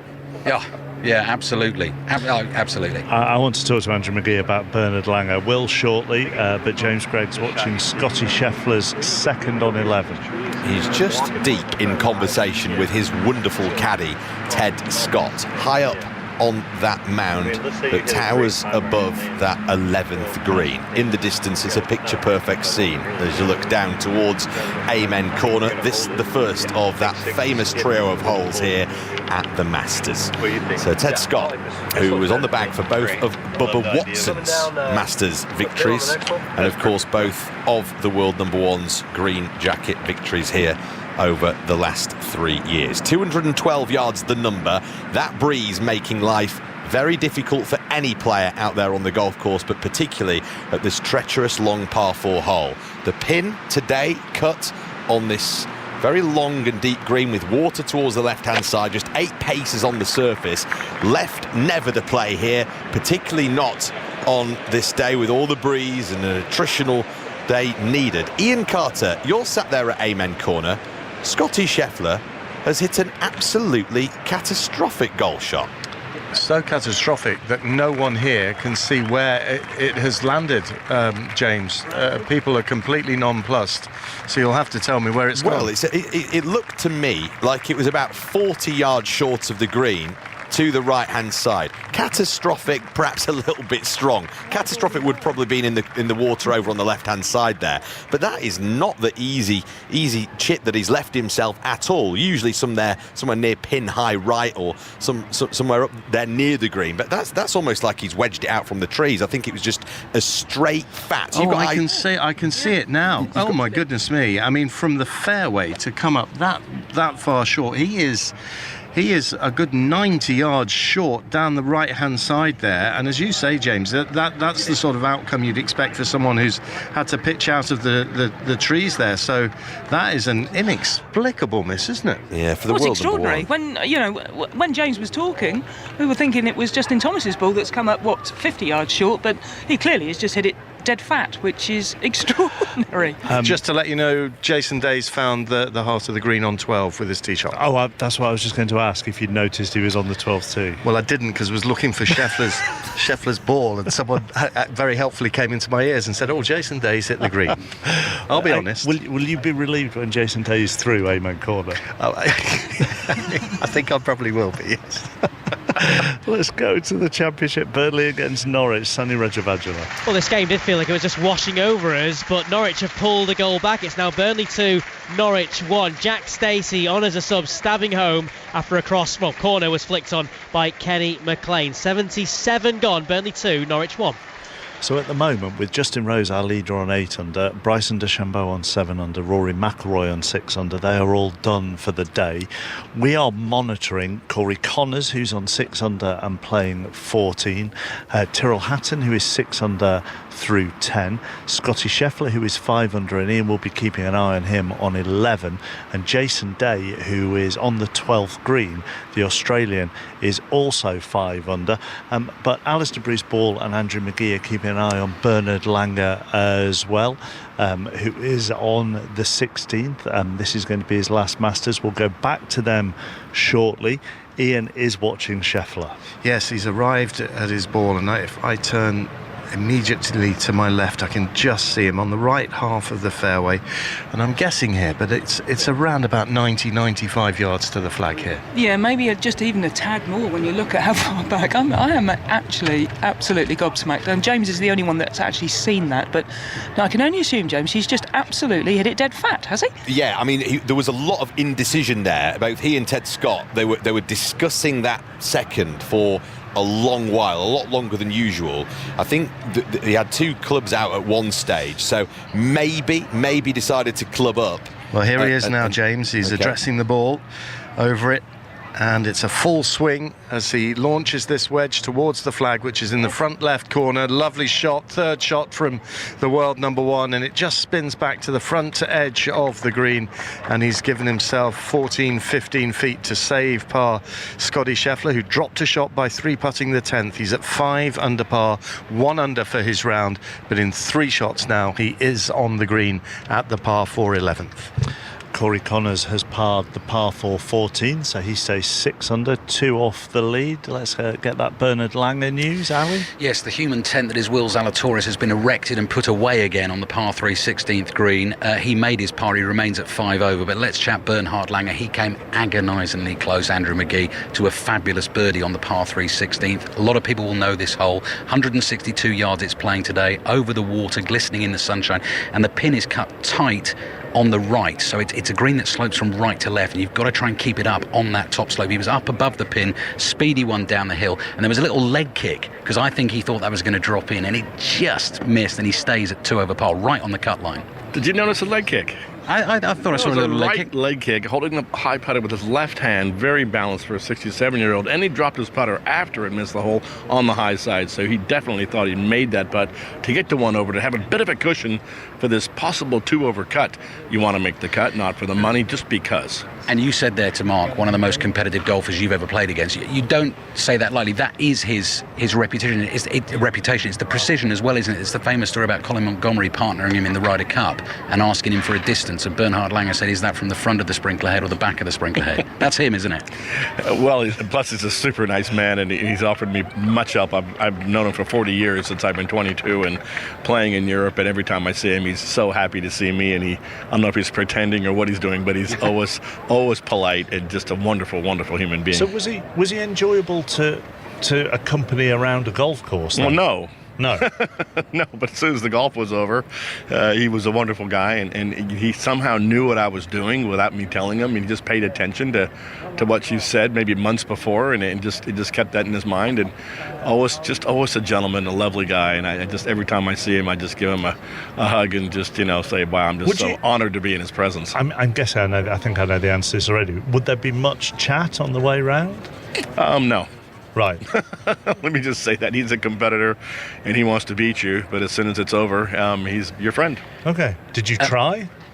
To beat him? Sure, of course. No, to chat to him. No, you learn that right away. Oh, did you? You're not going to get anything back, so why even give an effort? A few years back, Mark, one of my early visits to the Masters, and it was when, it's Bernhard Langer sort of on the Champions Tour, getting into the autumn of his career, and he always plays well here, but I went to do a post-round interview with him, and he was really high up the leaderboard after a first round, and I sort of congratulated him and said, fantastic round, Bertie. Did you expect to play that well? And he fixed me with a sort of icy stare. There was a pause for a couple of seconds, and he looked at me and he just went, I always expect to play well. And your second question? Yes, well done. But yeah, of course you do, Bernard. Absolutely. Yes, quite right. Well done. It's up there with the story John Murray told on your pod recently, isn't he? When he was at the Ryder Cup and bumped into Pep Guardiola, and who wasn't really doing interviews, and said to Pep Guardiola, "What brings you here?" The golf. And that was the end of that interview. Yeah. Ian Carter. Just watching Keegan Bradley, the American Ryder Cup captain, coming up just short with his putt for birdie on the 12th. Meanwhile, Jose Luis Ballester, who was the Spanish US amateur champion, just putting from off the green of the 11th. He was the man who made a bit of a mark yesterday by taking somewhat unconventional relief on the 13th. And that created one or two headlines. We're just waiting for Jason Day with his birdie attempt on 12 and a par save for Scotty Scheffler on 11, but neither is going to be hitting imminently, although Day is now getting himself settled over his putt, having found the green on 12, and settles. Well, he looked like he was going to settle over that, and then he goes down and just adjusts the ball on the ground once more. And he is one of those players who can be very, very deliberate. But this is important for the Aussie. He's at 5 under par, got up and down on 11 to maintain that position. And now here he goes, addressing the ball on the 12th green. Former winner of the PGA Championship, former world number 1, former runner-up at the Masters. And he sends this one towards the hole, motionless over the ball as we speak. And now, the knees just flex. He can't believe it. That one he thought was going to drop. It doesn't quite. And frustration for the Aussie as he attempted to make his birdie there. As we see Justin Thomas trying to save his par on the 11th. Thomas at 1 under par, and he misses, so that one swings away. And Trish, it's happening. You have to have eyes all over the place here, but frustration for Jason Day, most pertinently for the top of the leaderboard. Yeah, very much so. Obviously, I always have a bit of a chuckle whenever a player basically flexes their legs. It never goes in any shape or form. So even though it would have been close, that normally means they know it's going to miss. But good tee shot there, and he's banging the thick of things, isn't he? And he's been playing really well this year. Now, what do you make of this putt coming up for Scotty Scheffler, who undoubtedly, as such a great ball striker, will have felt some kind of shockwave, I would have thought, from the second shot that came up so far short. And now he's pitched onto the green. As I say, he's got a good 20 feet to negotiate here from the very front of the green. This to save par. Scheffler, the world number 1, sends it forward, misses. It's back-to-back bogeys, and he's back to 4 under. Yeah, very, very surprising. You thought after that's 3 putts he's obviously missed now as well, because he had a good birdie opportunity on 9. So then that little putt at 10 he's missed, and this one 3 holes that he will want to forget very, very quickly. I think this is a big moment for caddy-player relationships. You need to get, as he said, he's banging the thick of things, but don't get too down on yourself. The thing is, we almost take for granted the quality of his ball striking and his ability around this golf course in particular, because of the success that he has had. So when he does hit these sticky patches, they do come as genuine surprises.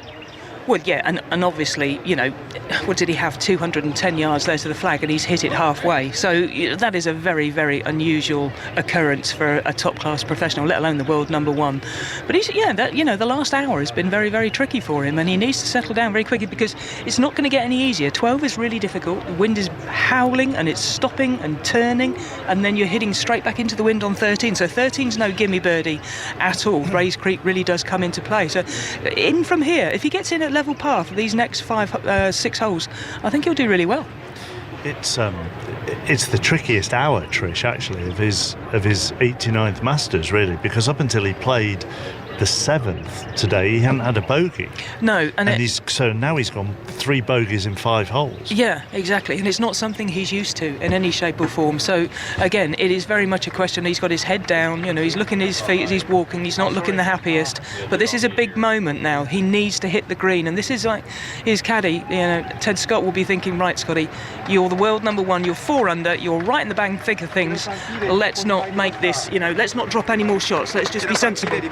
And the galleries here around the 12th tee all rise as one to applaud the defending champion, Mark. He arrives on the tee, and very shortly we'll be taking on this little par 3, which is measuring 144 yards today. So now you'll be watching Scheffler playing the 12th, and Tyrrell Hatton will be coming into view for you as well soon, Ian, I would have thought, on that 11th. Yes, at 6 under par in the company of Jordan Spieth at level par, and Tom Kim, who is at 1 over par, and one of those balls has just come down short right of the green. But my attention is on this 12th hole, and the flag has dropped completely limp now on the 12th hole, and then it starts fluttering, because it's not just the fact that the wind is blowing, it is fluctuating all the time, and that's why all of these players, Justin Thomas will be going first in this group that includes Scotty Scheffler. It's just so difficult, and the flag now on 12, Mark, no word of a lie, is blowing in completely the opposite direction to what it was 15 seconds ago. And this, Trish, is I think I probably ask this question every single year. You do? Yeah, which is at what point do you go, oh, stuff it, I'm just going to have to hit it? Because otherwise you could be be there for 20 minutes. Yeah, I think this is the key on this hole is, like we know, they've practiced this. They know what happens every year, and even though it's almost as though, right, you can see the wind's doing that, but we know that's not what's happening here. So Justin Thomas this is the perfect example. He's just picked his club and straight away he's hitting the shot, and we've seen so many players second guess themselves. As we watch Justin Thomas with his tee shot, James, news of Tyrrell Hatton on 11? Well, you'll see his ball, luckily for Tyrrell Hatton, a lot further up than Scotty Scheffler's, but still down that right-hand side. That is bailout territory. Middle of the 11th fairway. You could just see his hands just open up a little bit with that second shot. Obviously, nobody wants to bring the water into play, particularly with that wind coming in off the right-hand side for that second shot. And of course, Hatton has played himself right into the mix here midway through this second round. So he stood on that 11th hole. His ball, Ian, you'll probably be able to locate. I will try and locate it for you. It's probably just shy of pin high, 30 yards to the right of that pin. You've got it? Yeah, I can see it. Okay. And, and we've seen many a ball go there, as you suggest. That is the percentage play. If you're going to miss it on the right, because if you miss it on the left, then you're in the inky black pond that guards that left side of the hole. Now, Jose Luis Ballester has hit his tee shot, so too Justin Thomas, and that means that we now have the defending champion, Scotty Scheffler, his huge frame bending down to tee this ball up, his dutiful caddy standing next to him, Ted Scott, with final words of advice before this devilishly difficult tee shot into the shortest hole on the course. Yeah, and interestingly, basically, he's picked a club out the bag, he's gone to hit it, he's not second guessing himself, and as long as he walks straight in as he thinks, he's starting to think. And another little practice swing.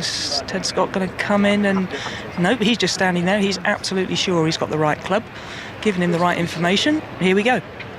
Yeah, decisive from the caddy. It's just a little short iron, the wind coming in off the right, and this tall bearded figure beneath the white cap, wearing a lighter blue and darker blue trousers, white shoes, high backswing, high trajectory. The ball climbs up to the exact height of the loblolly pine immediately behind the green, and the ball lands on the putting surface. Has it gone a little long?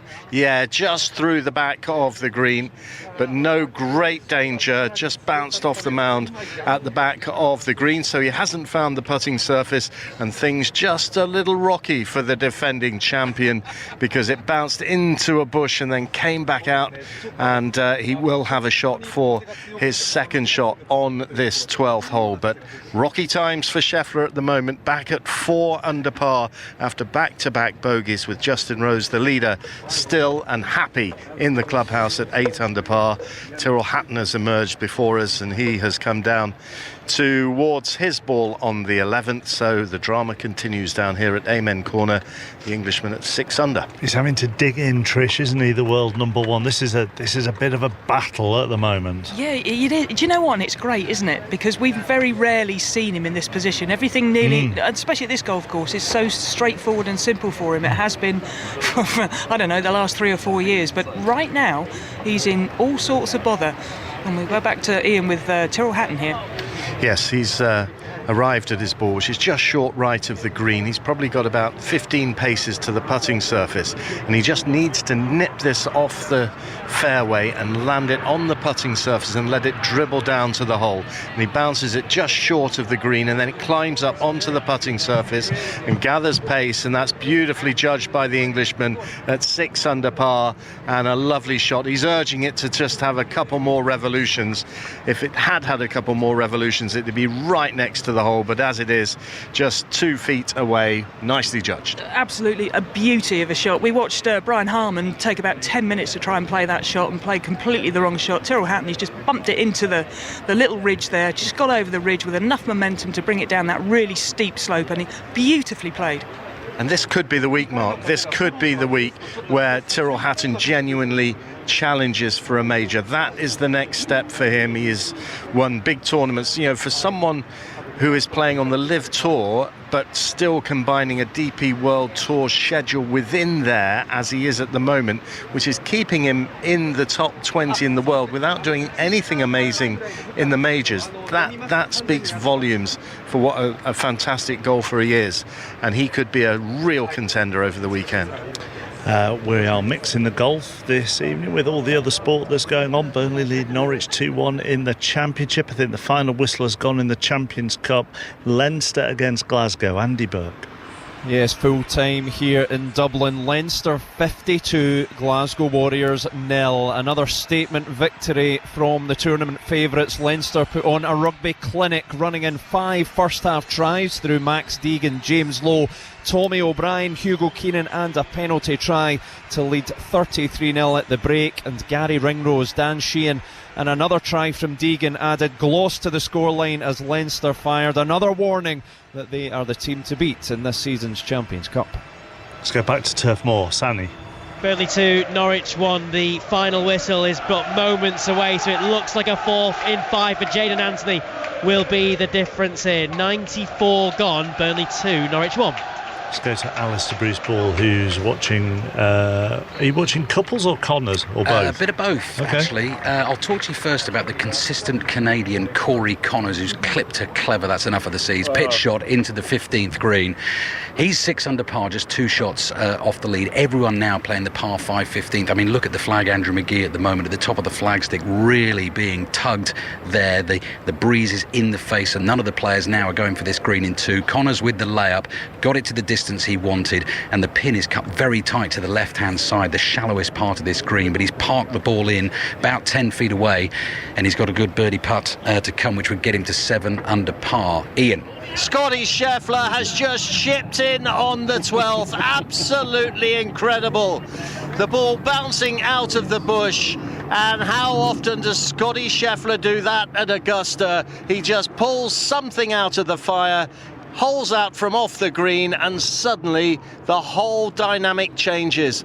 Wonderful, wonderful touch from the defending champion. He birdies 12 and moves back to 5 under par. Yeah, and that's the mark of the man, isn't it? That is the world number 1 right there, and that sums him up in a tee. He just is, he's never beaten, and he just, that would, honestly, after that tee shot, he looked absolutely disgusted. Got a little bit lucky, let's be honest, for it to come back down there, but that short game of his, it's exquisite. That's brought the scrambling and the digging in to an end, hasn't it, Trish? Absolutely no sign of emotion there. It was as though, that's what I expected to do. I mean, it was a routine chip, if you like, but, you know, when you've gone bogey, you've hit the kind of shot that, when was the last time that Scotty Scheffler hit a shot as badly as he did, the second shot, in terms of the contact? I'm not sure, saying it, you know, sprayed off somewhere or there was a spin or a slice or anything. It was just an out-and-out fatted shot where you hit the ground before the ball. That doesn't happen when you're Scotty Scheffler. So that could have been discomforting. He goes through the back of the green with his tee shot on 12, and then out of nowhere just comes up with and making it look so routine, just chipping in and making the birdie. And a routine up and down for Tyrrell Hatton. He just holes out there on 11, and that keeps him at 6 under par. Just before that tee shot then for Tyrrell Hatton on the 12th, let's just tidy up Bernard Langer here on 17, because he is right on the cut line, Kat. He needs a par up the last though, and he will be playing at the weekend here on his 40th anniversary of his first green jacket, and we've just seen him tap in for a par from about 4 feet here on the 17th green, heading off to the 18th tee. His son Jason on the bag for him on what is a very special occasion, of course, and you know, just got to put yourself in his shoes, haven't you, walking up 17, 18 on the cut line and wondering, going through your mind, if this is the last time that you're going to be walking up playing these fairways competitively. So wonder what's running running through the German's head as he heads up the last. He knows he's got to make a par there. And playing alongside Noah Kent as well, the amateur, at 9 over par. He's going to miss the Cup, but what a couple of days he's had at Augusta. He played practice rounds with Phil Mickelson and Rory McIlroy, and now he's had a couple of days out as well with Bernard Langer. I mean, if it's all about experience and learning around these fairways, he's managed to absorb from the very best, hasn't he? Ian.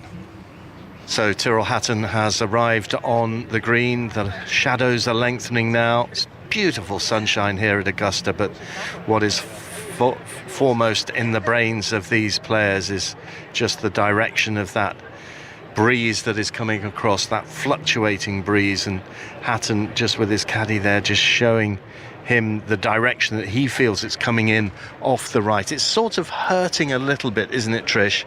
But the influence is from right to left on this shot. Yeah, the difficulty is they're all looking at the 11th flag, and the 11th flag, it feels like the wind is coming into them off the right-hand side.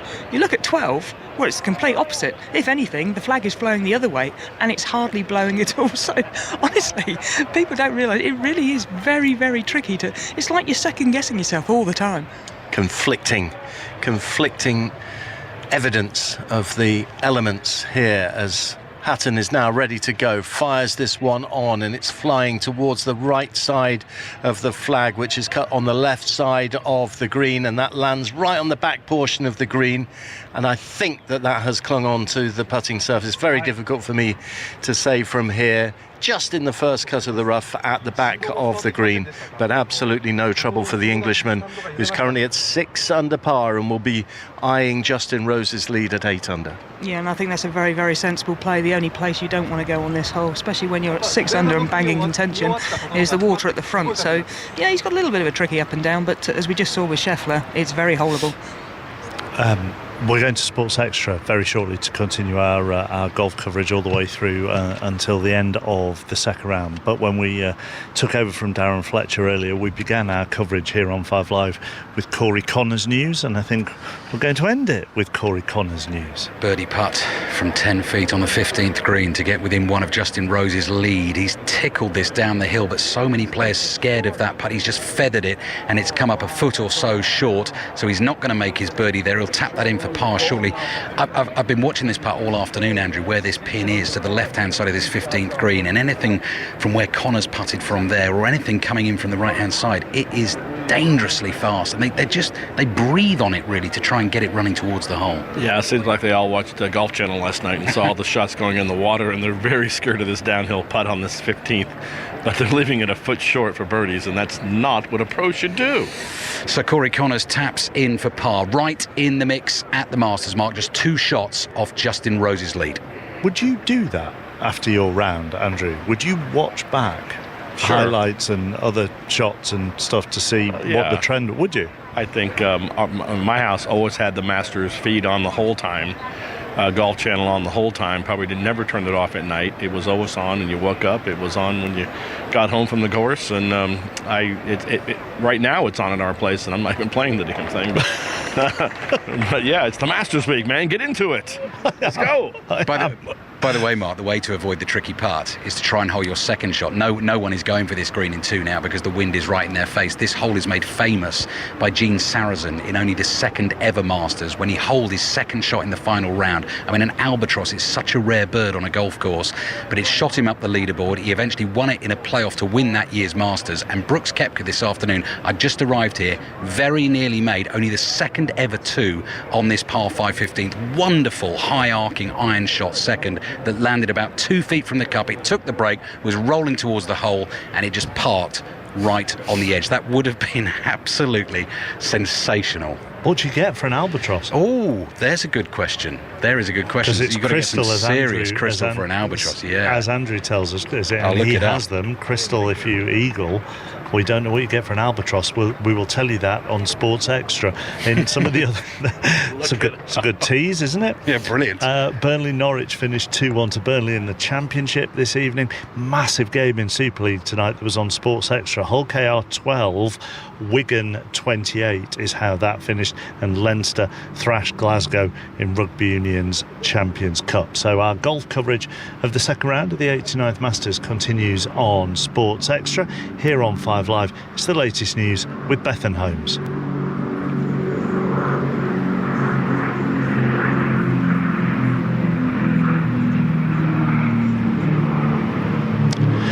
So we're here on Sports Extra, full coverage now till the end of the second round here at the 89th Masters, where Justin Rose has the lead still. He is on 8 under. Corey Connors is I forgot Bryson DeChambeau there. Bryson DeChambeau is on 7 under. Rory McIlroy on 6 under. Those three in the clubhouse, safely in the clubhouse at the end of the second round. Out on the course, Corey Connors and Tyrrell Hatton are both on 6 under. Connors 6 under through 15, Hatton 6 under through 11. So they're both playing par 3s at the moment. Alistair Bruce Ball watching Connors on 16. Ian Carter watching Hatton on 12. Who wants to go first? Well, I was going to say, don't all shout at once, but go on, Ian. I didn't want to dive straight in because Jordan Spieth has to play before Tyrrell Hatton at 6 under par takes on his second shot at 12. So maybe, Ali, you will have more pertinent action first. Well, the 16th green is yet to clear. So Corey Connors at 6 under. But hang on, Mark, hang on. Just a little delayed drop for you here, because Freddie Couples, who's at 3 over par, having bogeyed the par 5 15th, needs to make a birdie to get himself back on the cut line. He was given an enormous ovation as he walked onto the 16th tee, threw a wonderful iron shot in towards this flag, right of the flag. He's putting just from the right of the green. This is downhill.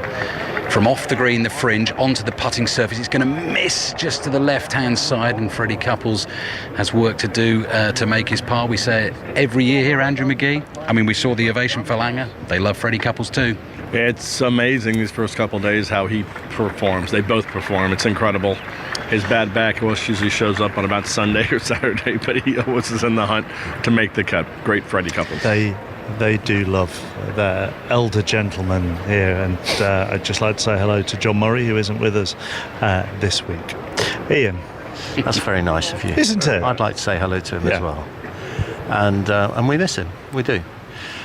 Tyrrell Hatton is next to play on the 12th, and he's just clearing away a few stray pine needles that lie between his ball just off the back of the green on the 12th and the hole, and he's leaving the bright yellow flag in the hole, and he'll be putting through dappled shadows, little portions of milky sunlight surrounded by a beautiful, beautiful evening vista here at the Augusta National.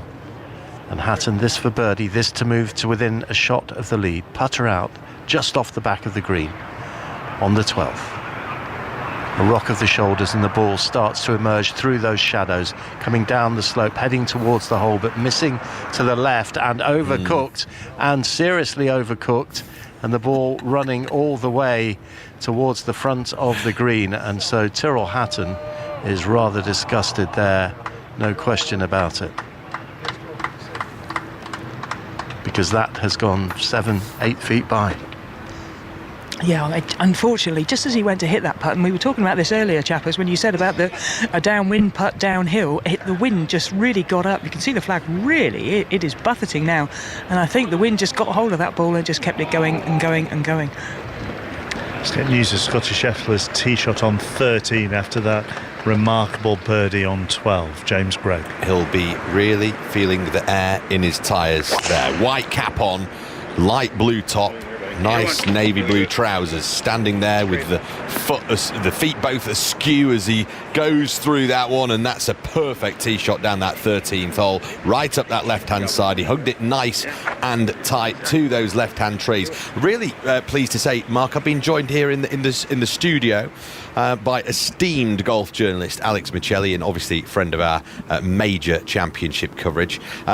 We'll start with the world number one, Alex. That was a remarkable moment, wasn't it, that chip in from 12, because he was so fortunate with where that tee shot ended up.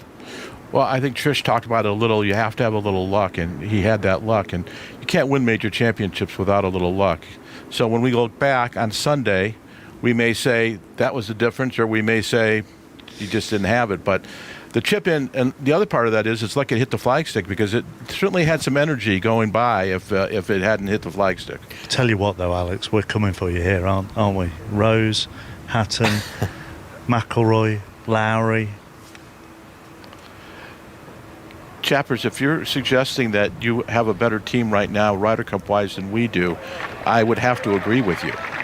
Oh, I'd go 100% for the Ryder Cup, but the Europeans are coming for the green jacket this year, yeah?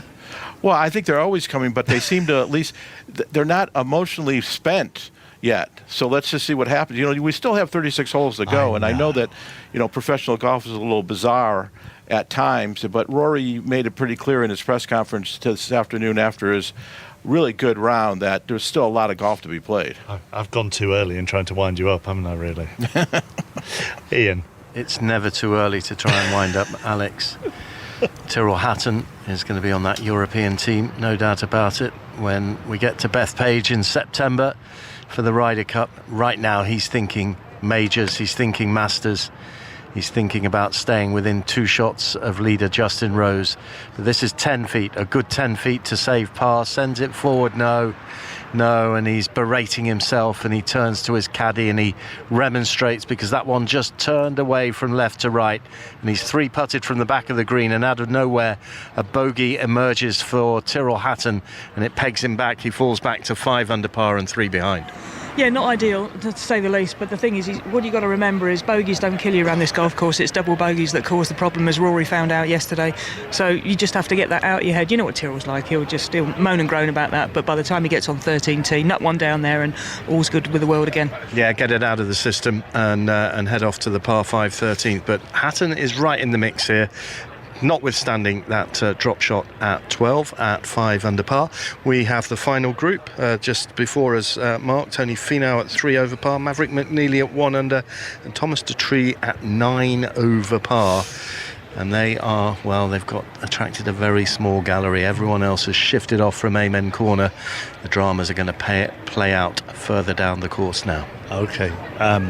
Interesting that, isn't it? Starting the 12th, Scotty Scheffler was 4 under and Tyrrell Hatton was 6 under. Such is the ebb and flow of this sport that they both go down 13 on 5 under. Corey Connors news yet, Ali? No? Yes. Oh, yes. Played the tee shot on the par 3 16th. Andrew McGee, how would you assess it? Tell me about the Challenger playing this hole today with that pin where it is on the right-hand side, 162 yards over the water. Everyone knows this one from the final day when the pin is sort of back left in that collection area. Everyone hits the slope and the ball runs down towards it, and occasionally you see the holes in one. What's this shot like that they've got to hit today? Connors has probably left himself about 15 feet downhill for the birdie. And that's the best shot I've seen since I've been here. This pin's on, it's just a tiny plateau. Let's say it's a 8-yard in diameter round area where you have to land the ball and keep the ball on there. If you're short, you're going to roll back. If you go past, it's going to roll off.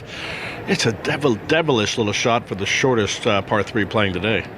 So Corey Connors, a birdie putt to come, Mark. He's at 6 under par, pops that in. He'll be level with Bryson DeChambeau on 7 under. Justin Rose, our leader, on 8. Bernard Langer is on the cut line here at the 89th Masters in what he has said will be his final Masters. So this could be his last ever walk-up 18. He might have 2 more to come. James Gray. When junior golfers discover the game of golf these days, they definitely do dream of playing in the Masters. But when Bernard Langer started playing in that tiny German village of Anhausen in the 60s, he admitted earlier on this week that he had never even heard of it here at that stage in his life. But now, well, this tournament has been rather kind to him, hasn't it? The 41st and final time he will play the Masters.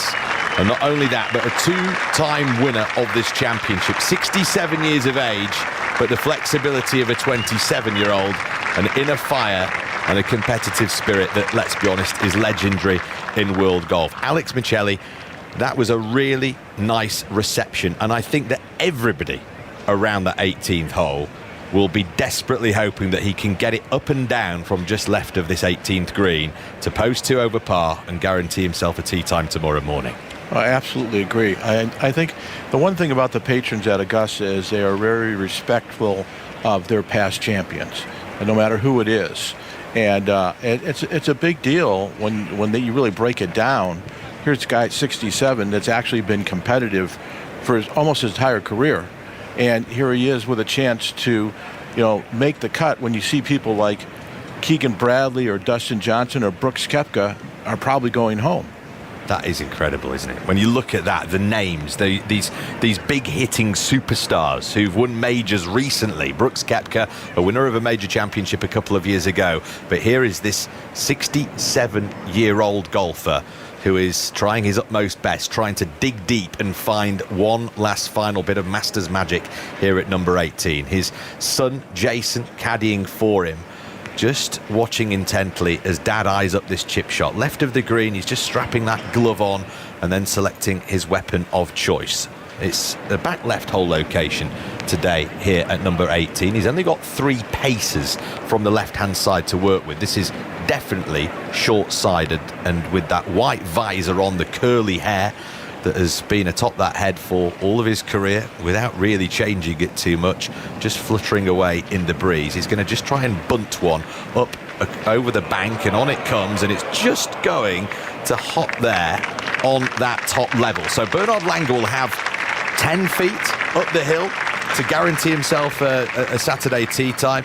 And look, we know all about the putting problems that he had in his career, but you can just bet that he's going to try and find one good one when he needs it, Mark. So he has a 10-foot putt to stay here for 2 more rounds in his final ever Masters, yeah? Yeah, that's right. Goodness me. And with it, by the way, he will break Freddie Couples' record of the oldest player to play the weekend here. Not just break it, but smash it. Freddie Couples is coming up the 17th at the moment, and he is 3 over, so he's the wrong side of the cut line at the moment. Ali?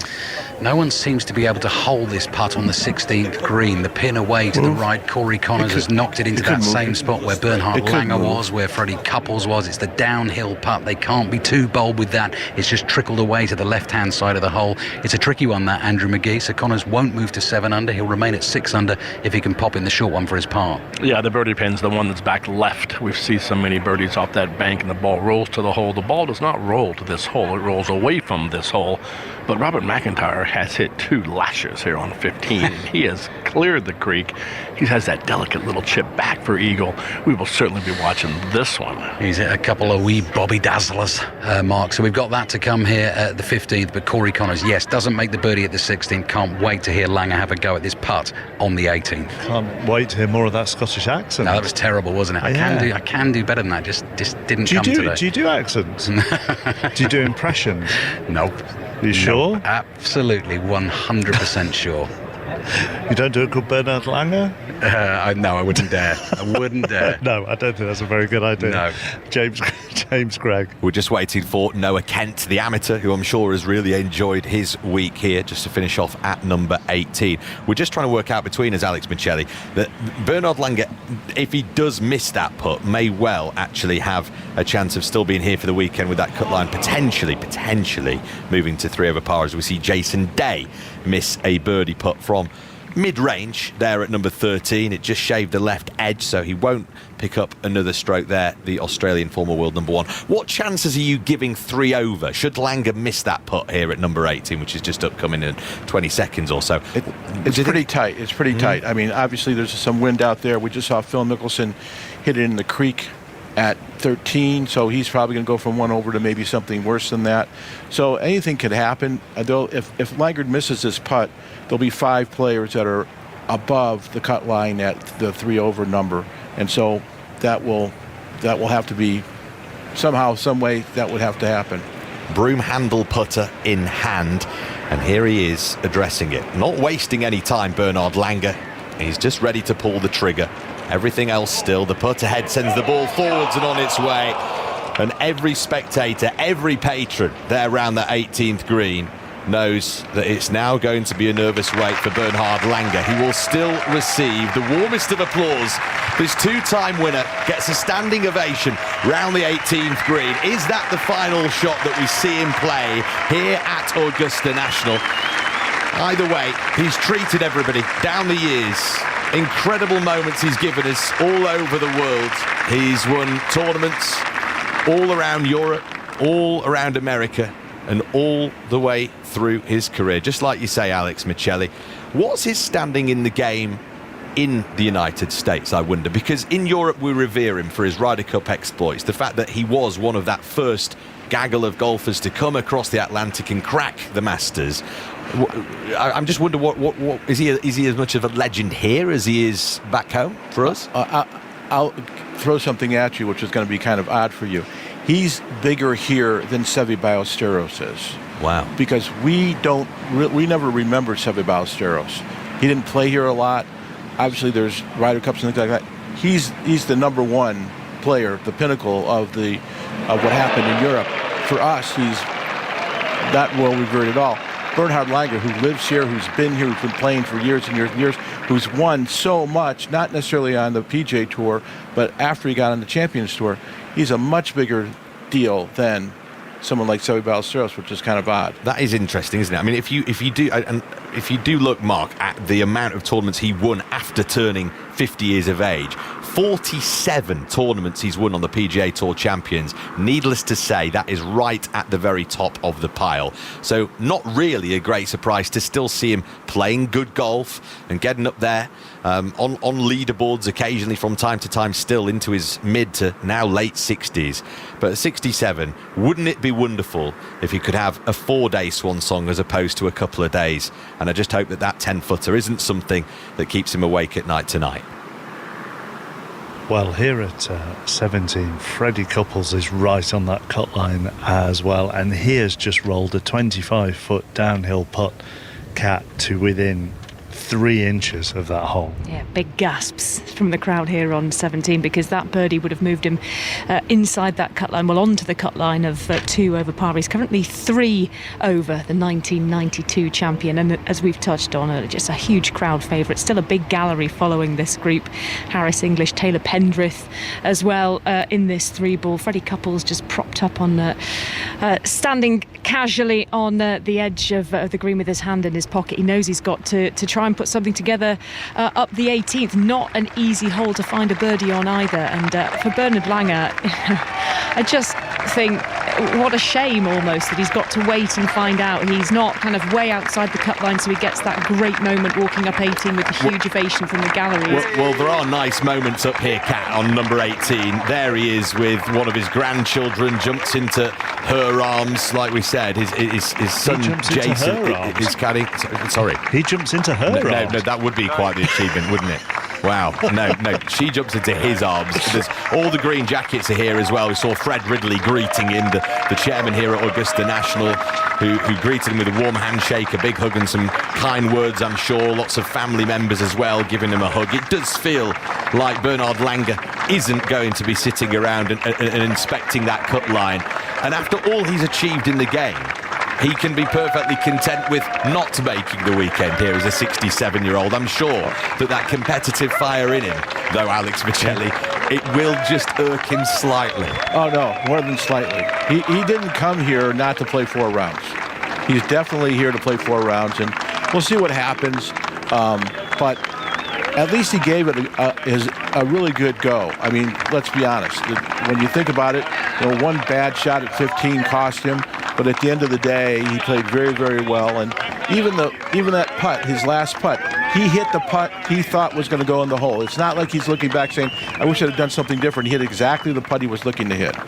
Well, he's hand in hand with his wife here, just striding towards the clubhouse here. And look, 9 top 10 finishes, 27 times he played the weekend in 41 appearances, 2 wins, 1 coming in just his 2nd ever appearance here, all the way back in 1985. Bernhard Langer has potentially played his final ever round here at the Masters. All done for the day then, and maybe forever for Bernhard Langer. We will find out over the next hour or so. Out on the course at the moment, we're keeping an eye on Scotty Scheffler, who is playing 13 and is on 5 under. Tyrrell Hatton has also reached the 13th and he is on 5 under. Jason Day is on 5 under and he has reached the 14th. Corey Connors 6 under, and we'll be watching him come down 17. So they're the golfers who are out there that we are paying attention to at the moment. In fact, Corey Connors is playing alongside Brian Harman, the former Open champion, and he is 2 under, so he's in the red numbers as well. So there's still plenty of golfers on that leaderboard and looking to get closer to Justin Rose on 8 under. Round of the day really from Rory McIlroy. Started it level par, finished it 6 under. He had one birdie on the front 9, but then the back 9 he was simply sublime. He's on 6 under, and this is what he said afterwards.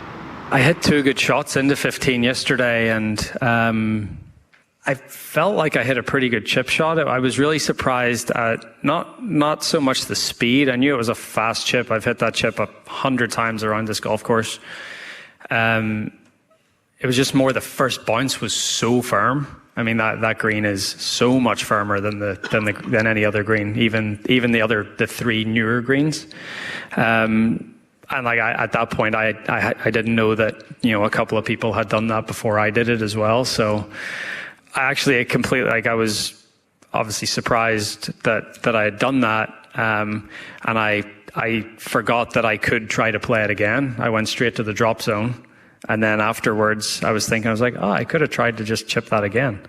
But I was, it was just one of those things where, I think that's the thing. I was so frustrated last night because I played so well, and you can make these big numbers from absolutely nowhere on this golf course, just like the most benign position. So it was a good reminder. It was a good reminder last night that you just really have to have your wits about you on every single golf shot. And then today, when the second shot was in the air, it was a little touch and go. Even where the ball finished, like sort of on the slope, I was thinking of running just to mark it to make sure it wasn't going to run back down the hill. But it was nice to make a 4 there. And I guess just keep the momentum going that I had built up through those previous holes, 10, 11, 13. He birdied 15 today. He eagled 13. Andrew Magee, you're sitting over 15. You have so much experience at this course and that green in particular. Is it different to any other this year? Well, I know there's a few new greens, and just looking at it, it has a different tinge of green, if you ask me. I think it's been redone, and I'm not sure if the grass has grown deep into the soil, and it's a different green with packed dirt and sand, and it does seem to be firmer than the other greens. And I think the players they probably know that. They know which ones have been redone. And this one looks like it's been redone. When I first came out here yesterday, I went, it doesn't look the same. And it's not playing the same. So ABB, that's the first one I've got right in a long time. and Rory, it's 1 bounce. That's what Rory said, 1 bounce. And that completely changes everything for that round. Well, I love it that he's honest, and he spoke the truth there, and he didn't expect the first bounce to be that firm. And I mean, it's just what happens when you just trying to finish your round here, and you've got 18 holes to play, not 16, not 15, and you just lose your wits, in one shot, and there you go at Augusta National. Alistair Bruce-Ball and Andrew Magee are over the 15-16. Catherine Downs alongside me here at 17 as we wait for Corey Connors. Alex Maselli and James Gregg are with us as well. Scotty Scheffler rescued himself on 12 with a birdie to go back to 5 under, but he's back in trouble on 13, James. He hit an absolute peach of a tee shot up that left-hand side and was looking to try and obviously give himself an eagle opportunity. Driving iron he had in his hand, he just seemed to float it up into the air a little bit too much. It found Rays Creek just shy of that 13th green. He took a drop, he's played a lovely wedge shot up, he's got 2 or 3 feet left for his par. It just feels to me, because I should point out that Justin Thomas, playing alongside Scheffler, also did the same. Alex, is that breeze getting up? Well, I think it is, and I think that one of the things that the players were trying to figure out this year when they came to Augusta National is how much the effect would be of losing trees, because now you have less trees to block the wind, and when the ball's up in the air, they don't know what exactly they're going to get from an intensity standpoint. And I think that's one of the things that they're learning. I mean, obviously, Scheffler, in normal case, if he sees his playing competitor in front of him hit the ball in the water, you would think that he would then step back and take a better assessment of it and maybe hit a little more or something like that, but he put it in the same place. So I think, that's kind of odd. One other thing I wanted to say on 15, the one thing we're learning on 15 is that there's a lot more players going over that green than have been in the past, and that started with the women's amateur, where you saw a lot of women over 15 that normally wouldn't expect that to be. And obviously Rory was over 15 as well, which is the reason why he ended up making So why is double. that then, Alex? I think the green is harder, and as Andrew said, and I think the balls land and bounce, and they're not expecting that bounce. So I think we'll see more of that this weekend, and it could make a big difference, because that's, when you're coming down the stretch, you're hoping to make birdie or eagle at 15. Now you're thinking, maybe I just need to be careful and make par. And you notice Justin Rose, 2 days in a row, hit wedge in there, didn't go for it in 2. You know what? I also think the depth perception with that second shot, or indeed your third, because of those trees missing because of a Hurricane Helene, that's also something I think, Alex, that is difficult for the players. Yeah, and then there's the fact that you're playing in the Masters. Yes, I should say that Scheffler, he is at 5 under par still, 1 under for the round, 3 back of Justin Rose, who finished ages ago now with that round of 71 to lead, approaching the halfway stage. He won't, though, I don't think, Mark, drop a stroke here at number 13. But if he does, I'll let you know. Okay, thank you very much. Here in front of us, Kat, on a gloriously sunny late afternoon, early evening, we have one of the men chasing Justin Rose. Corey Connors is 6 under, but the Did you read about former this kid Open champion Brian Harman is about to putt, and he is 2 under. Yeah. He is, and he's had a pretty good day, hasn't he, Brian Harman, the Open champion from a couple of years ago, diminutive figure in a blue, sky blue T-shirt, pale trousers, and this is a monster putt right from the back of the green, not far from where Rory McIlroy was chipping yesterday, just a couple of paces onto the putting surface. It's about 45 feet, maybe even more than that. Left-handed, swings the putter down the slope, then it's got a little bit of an upslope to turn from right to left towards the end, and it's beautifully judged from Brian Harman, who we saw put on a bit of a putting masterclass, didn't we, at Royal Liverpool a couple of years ago to win the Claret Jug. From shorter range than that, beautifully done from Harman. He'll tap in for a par there for the former Open winner. He'll stay at 2 under, 6 shots off the lead. And then we've got Corey Connors coming up with about 25 feet for the Canadian. He's had a run of pars recently from the 13th onwards, so playing some steady golf, a couple of shots off the lead with 2 holes left to play. And he's a player who's found a bit of form recently, coming into the Masters with a recent run of 3 top 10s, and playing in his 6th Masters tournament, and 3 top 10s in previous visits here as well, so he knows these fairways pretty well. And if he can drain this, he will be just tucked in behind the leader, Justin Rose, in the clubhouse at 8 under par. This then to get to 7 under for Corey Connors in a pale green shirt that almost blends in with the pale green of the putting surface. The ball on its way, needs to turn a little bit more from right to left. He's not put enough on it, Connors. He's left that a couple of feet short, and he just shoves his hands deep into his pocket as he walks up to mark that one. Just a little tentative. So he's got that for his par. News of Scheffler from James. Well, he's standing over his par putt now, of course, having found the creek, a decent drop to a yardage that he liked, and well, he did like it because he knocked it nearly stiff. 2.5 feet up the hill. He's missed a couple of these today, though, but not this time. Scotty Scheffler, the world number 1, the defending champion, does tidy up. He'll be disappointed to have not added a second consecutive birdie to that real bonus one that he picked up at the par 3 12th, of course. But he'll stride on with purpose back over the little bridge that I think Ian Carter couldn't remember the name of yesterday. What did we come to the conclusion it was called? The Sarazen Bridge, was it? Off the back of number 13. And actually, interestingly, just tidying up, also in that group is José Ballester, the young amateur who had a trip to the bathroom at that same hole yesterday. Just a quick one on that, Alex. Do you think that the young Spanish amateur will have had a little word spoken to him yesterday by some of the green jackets? Well, when he was done with his round yesterday, he was asked about it, and it took the green jackets off guard because they had no clue that had happened. So I'm sure after the fact, there was a lot of discussion going on amongst the young amateur and more than one green jacket.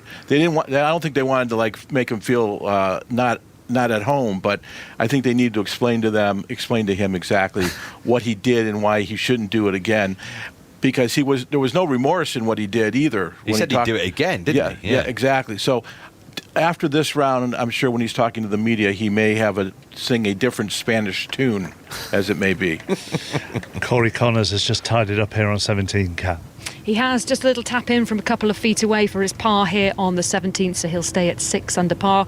A couple off the lead as he heads to the 18th tee, just swinging his arms playfully, keeping everything loose and having a chat to his caddy as he heads to the final tee. And it's absolutely glorious here. The wind dying down as the sun falls down towards the horizon, the shadows lengthening on the grass, and all the patrons out squinting in the evening sunshine.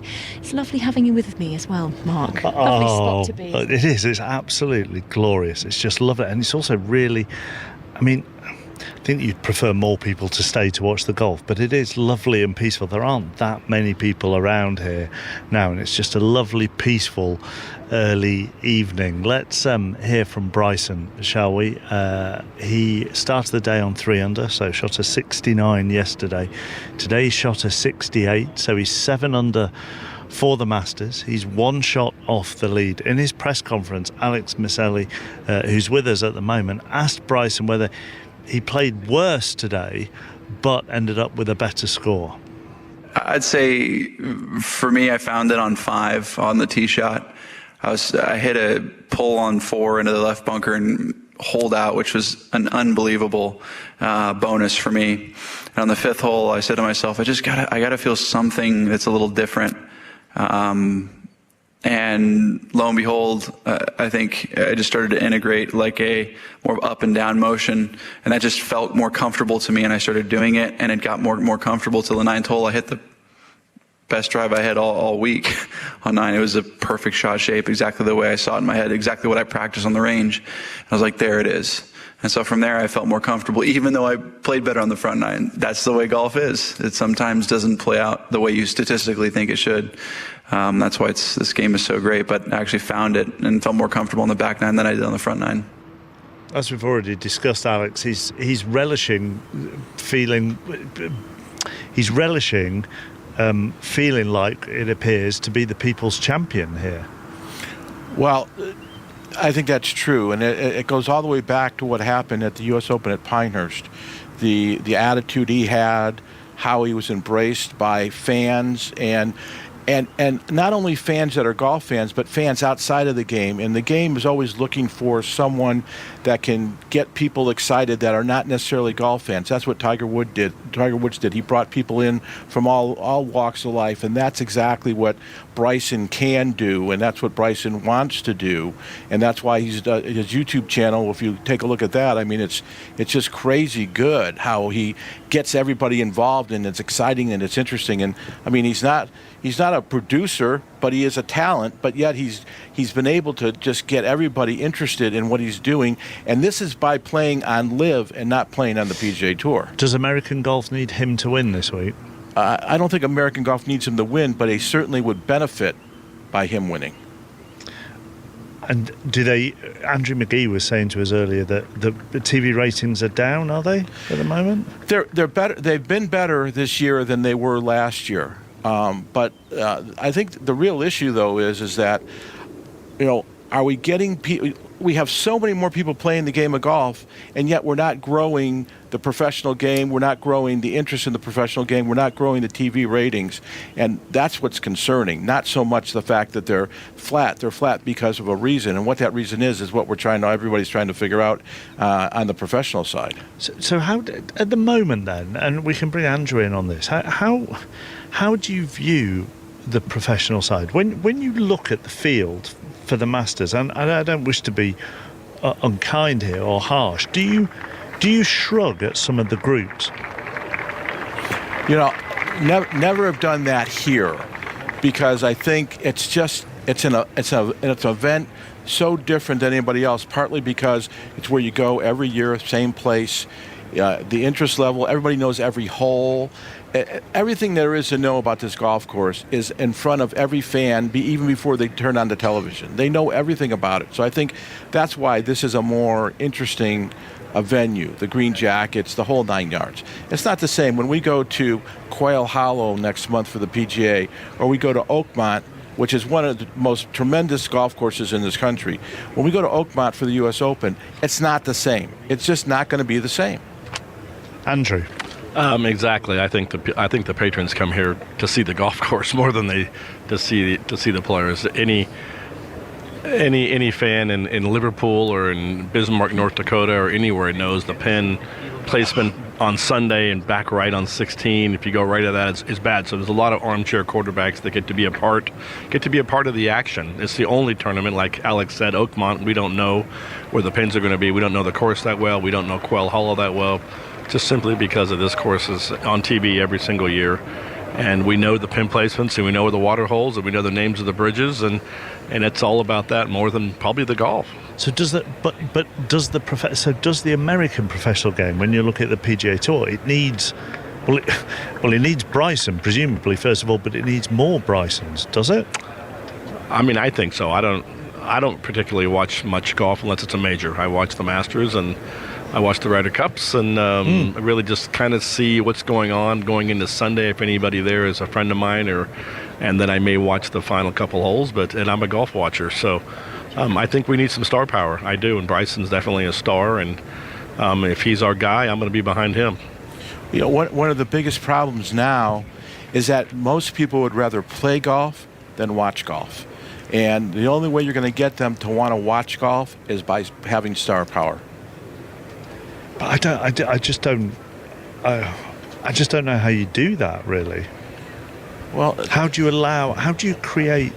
Well, I mean, obviously, you just don't. It's an organic thing that just has to happen. Somebody has to show up that's just a special person, and that can woo the crowd and woo the media, and bring everybody back into the game. Tiger Woods is a once in a generational person, and maybe Jack Nicklaus or Arnold Palmer, and it just someone has to pop out of the woodwork here, Alex, and take the lead. And the problem is Scotty Scheffler popped out of the woodwork, but he's like milquetoast. That's the problem. And so you can't have that. Jordan Spieth today is still more popular than Scotty Scheffler. Jordan Spieth is doing nothing on a golf course lately. So I mean that's what we're talking about. When Ricky Fowler is more interesting than player X, because Ricky Fowler's got a name. I mean, it's just where we are now. It's a difficult situation, and I'm not blaming the LIV or the PGA Tour and everybody's got to get together kind of thing. I don't think that. I just think that you need to just do a better job of getting people interested. And how you do that, I don't know if it's marketing, I don't know if it's social media, I don't know what it is, but there's something you can do, and the tour has not found out exactly what that is. Well, if I can add one more thing, Chapper, is that money doesn't cure all these problems. Obviously, money has probably hurt this. These guys don't have to be showmen anymore. They don't have to sell themselves to sponsors. They don't have to sell the TV package. They're getting paid so much money for playing golf. There's no Lee Trevino's and Chichi Rodriguez's. There's no one swishing their putter in the air. It's just there's no showmanship, and I think that's really hurt the product. And these guys need to produce more and smile more to the crowd and play to the crowd a lot more to make it work. But that is, I suppose, very hard, Andrew. Very hard. If that isn't your natural personality. And so I have huge admiration for Scotty Scheffler. It doesn't help grow the game. It might not help TV viewing figures, but I love the fact that all Scotty Scheffler wants to do is come, play golf, win, go home to his family. I find that really quite refreshing, but it doesn't help when you're trying to create a buzz and create superstars. You know, Chappers, the other thing is that what these players are now doing is they're going through a process. They always talk about their process. Their process has nothing to do with getting people interested in them. They're almost like Omicron sometimes. They just do the same things over and over again, and very rarely do you see a smile or a wave of a hand or something like that because they're so into what they're doing. And it's understandable when you're playing for this kind of money, but Was that highlighted then, Alex, by Colin Morikawa's "I don't owe anybody anything"? Yeah, I think it is, and I understood that. I completely understood it when he said it the first time. I didn't need it to be drilled into me the second or a third time. And there are players that get it. I mean, if you listen to Jack or Tom Watson or Gary Player on Thursday after they hit their... I thought that was a great press conference, I have to say. I found it fascinating, that. Yeah, and they all said to a man, yes, we understand what your job is and we need to be able to help you do your job. And the best person that's currently playing that will tell you that is Patrick Harrington. Yeah, another Patrick Reed is in front of us at the moment, 3 under. He talked yesterday about, in what looked like a very short transcript from the press conference, that he needed his putter to get on a flight and be with him. It has been a little bit more today, Kat. Yeah, I think maybe it upgraded its ticket as well. He's now in the red numbers, 3 under par, and therefore, in with an outside chance of contending, the former champion. So yeah, the putter obviously has been going better for him. We haven't seen much of his round on the highlights. We haven't heard much of him as he's travelled round, but he's got himself back and to within 5 shots of the lead. He's just given a patron a hug as well as he walks from the 17th green to the 18th tee.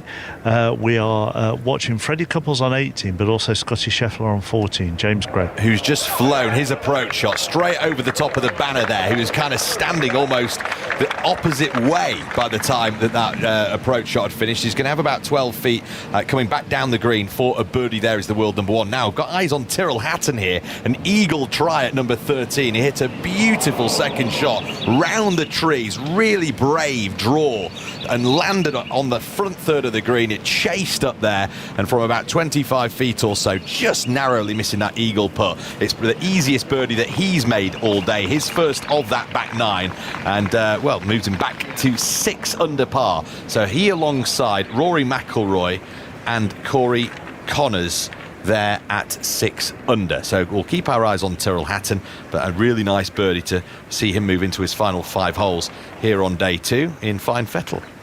Okay, thank you. Well, have you got anything in front of you at the moment, Ali? We've just seen Colin Morikawa, Joaquin Niemann and Minwoo Lee play the par 5 15th, while Alex and Andrew were having the chat about the state of golf over here on the PGA Tour and the LIV Tour and in America and worldwide. They're in the mix here. Morikawa and Minwoo Lee in particular. Niemann not with a good layup on the 15th. Third shot went into the water, took a double bogey. He's gone from 1 under to 1 over. Colin Morikawa saw some great creativity from him at the back of the 15th green, just over the back in 3, took the fairway wood out and sort of used it as a putter to bump the ball up to the hill into a couple of feet of the hole and made his par to remain 2 under par. And Minwoo Lee, actually, the approach from him, the third shot, that was judged to perfection. Again, the margins are so fine here, but he found the perfect area of the green, landed right at the flag, it took the break, came towards the hole, and he's the only person I've seen hold the putt from the right of the flag from about 15 feet today. Got the pace perfectly, it's terrifyingly quick, and he plopped it right in the middle for a birdie, so he is also at 2 under par. What do you make, Andrew, of the Colin Morikawa "I don't know anybody anything" debate? I've never heard what Alex said. That was slick, Alex. I think you're right. Don't pound it into me. I'm gonna hate you. And I get it. I mean, I played like that quite a bit and had to go to the press room and didn't really want to, and I just lied my butt off and just didn't want to give any information out and was a bit put off, but you have to kind of do that. And, do you think you should? And you do owe. Do you think you have to do it after? Fans. Do you have to do it? Do you have to do it after every bad round? I don't think so. I mean, you're not obligated. There's nothing in the rules, nothing in the books that say you have to do that. But I think you're obligated as a good person to help grow your game, and we've been talking about all the last hour here. I think that's important. So I'm fairly sure Rory didn't talk last night, did he, Alex? But then he's given us a whole load of insight tonight. Yeah, that's right. And, it's hard to explain Rory. I mean, I can understand that he was very disappointed about what happened at the end of his round yesterday, especially when everybody's talking about he's going to be the guy that's going to win this thing. I also find Rory interesting when he's in the U.S. he is not as accommodating as he is when he's in Europe.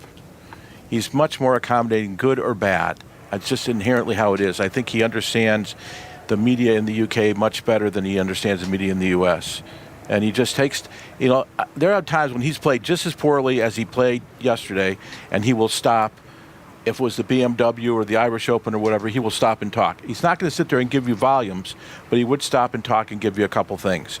I think yesterday he was so distraught about what he did. And I mean, at the end of the day, that's what it is, what he did. I mean, he admitted today that he didn't even think about dropping behind the green at 15 where he had hit that shot, that instead of going all the way over to the drop area. He didn't even think about that. That's how upset he must have been internally in that situation.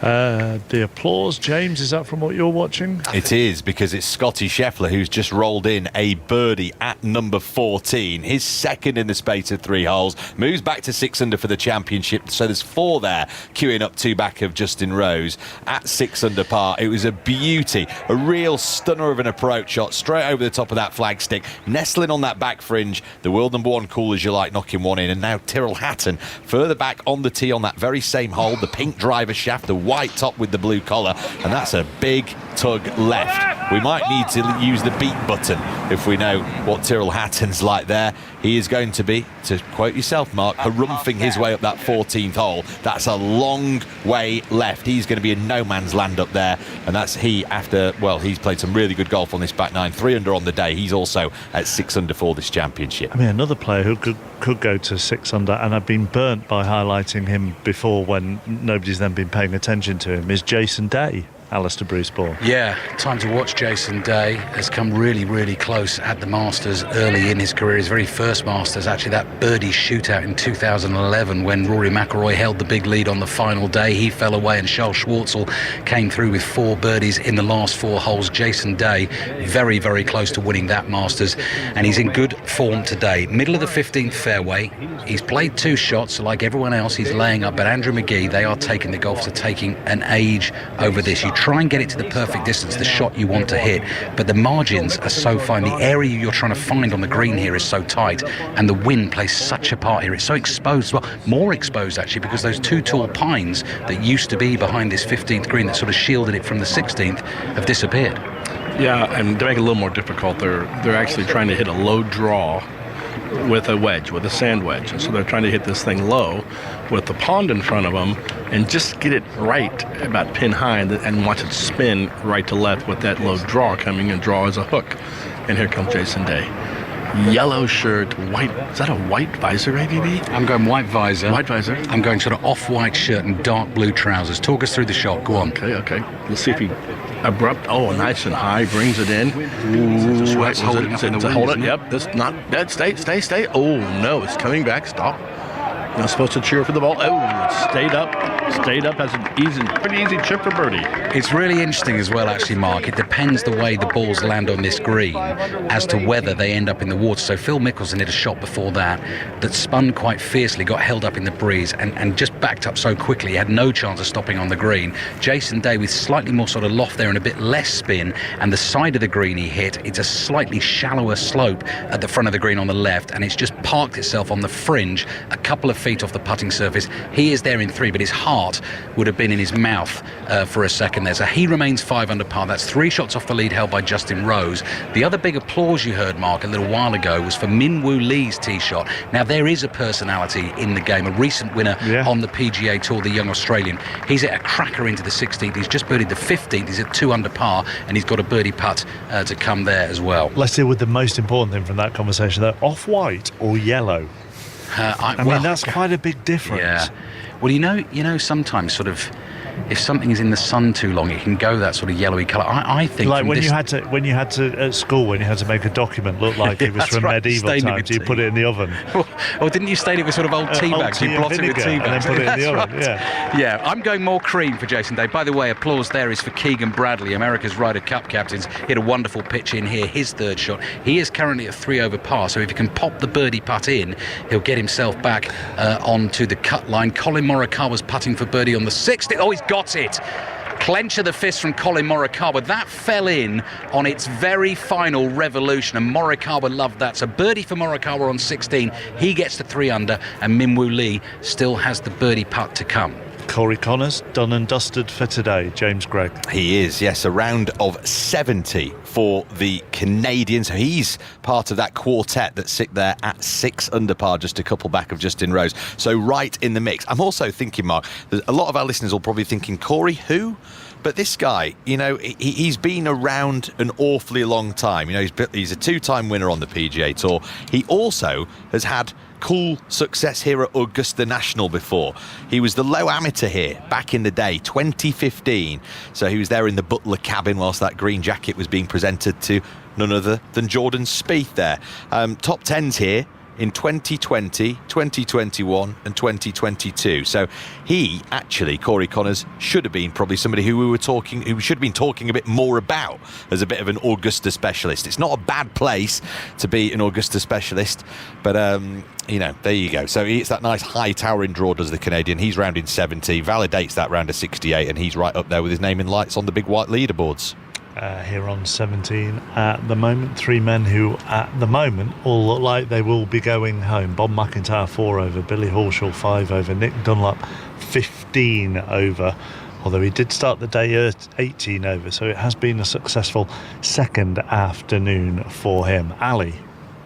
It's eyes in the back of your head, front of your head, side of your head time here at the 15th, 16th. It's the second round of the Masters. Radio 5 Sports Extra and BBC Sounds. Justin Rose is leading on 8 under par. So all in black away to our left. Min Woo Lee is surveying a birdie putt to try and get himself to 3 under par. Scotty Scheffler, who is currently at 6 under par, just 2 shots off the lead, is coming down the 15th. His drive has found the middle of the fairway, but challenging conditions today. I don't think he'll be going for the green. We can see him, Ali, at the moment, can't we, Kat? We can, yeah, just striding down the centre of the fairway. And, you know, we talk so much about his demeanour, don't we? It doesn't change when he's under the cosh or when he's absolutely flying, but trudging along, looking at the tips of his white golf shoes and keeping himself to himself alongside his caddy, Ted Scott, who's carrying that big white bag as they come to the crest of the hill, Ali, and then they'll roll down towards that treacherous green that you're overlooking. Exactly. They're going to have a little wait at the top of the hill. Min Woo Lee, meanwhile, has attempted the birdie putt, didn't make it, slapped his thigh in frustration with his left hand, so he makes par on the 16th. That's 2 under par.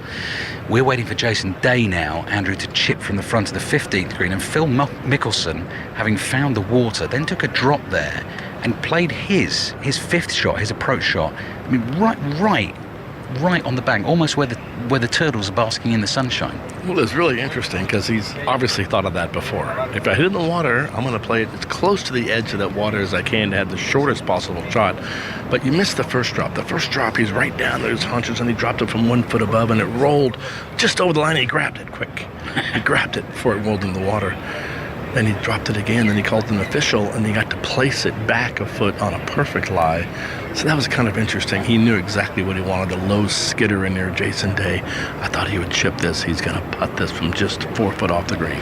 Concentrating on the Australian in the cream shirt, 5 under par, 3 under for his round so far today. The ball teetering on this little slope.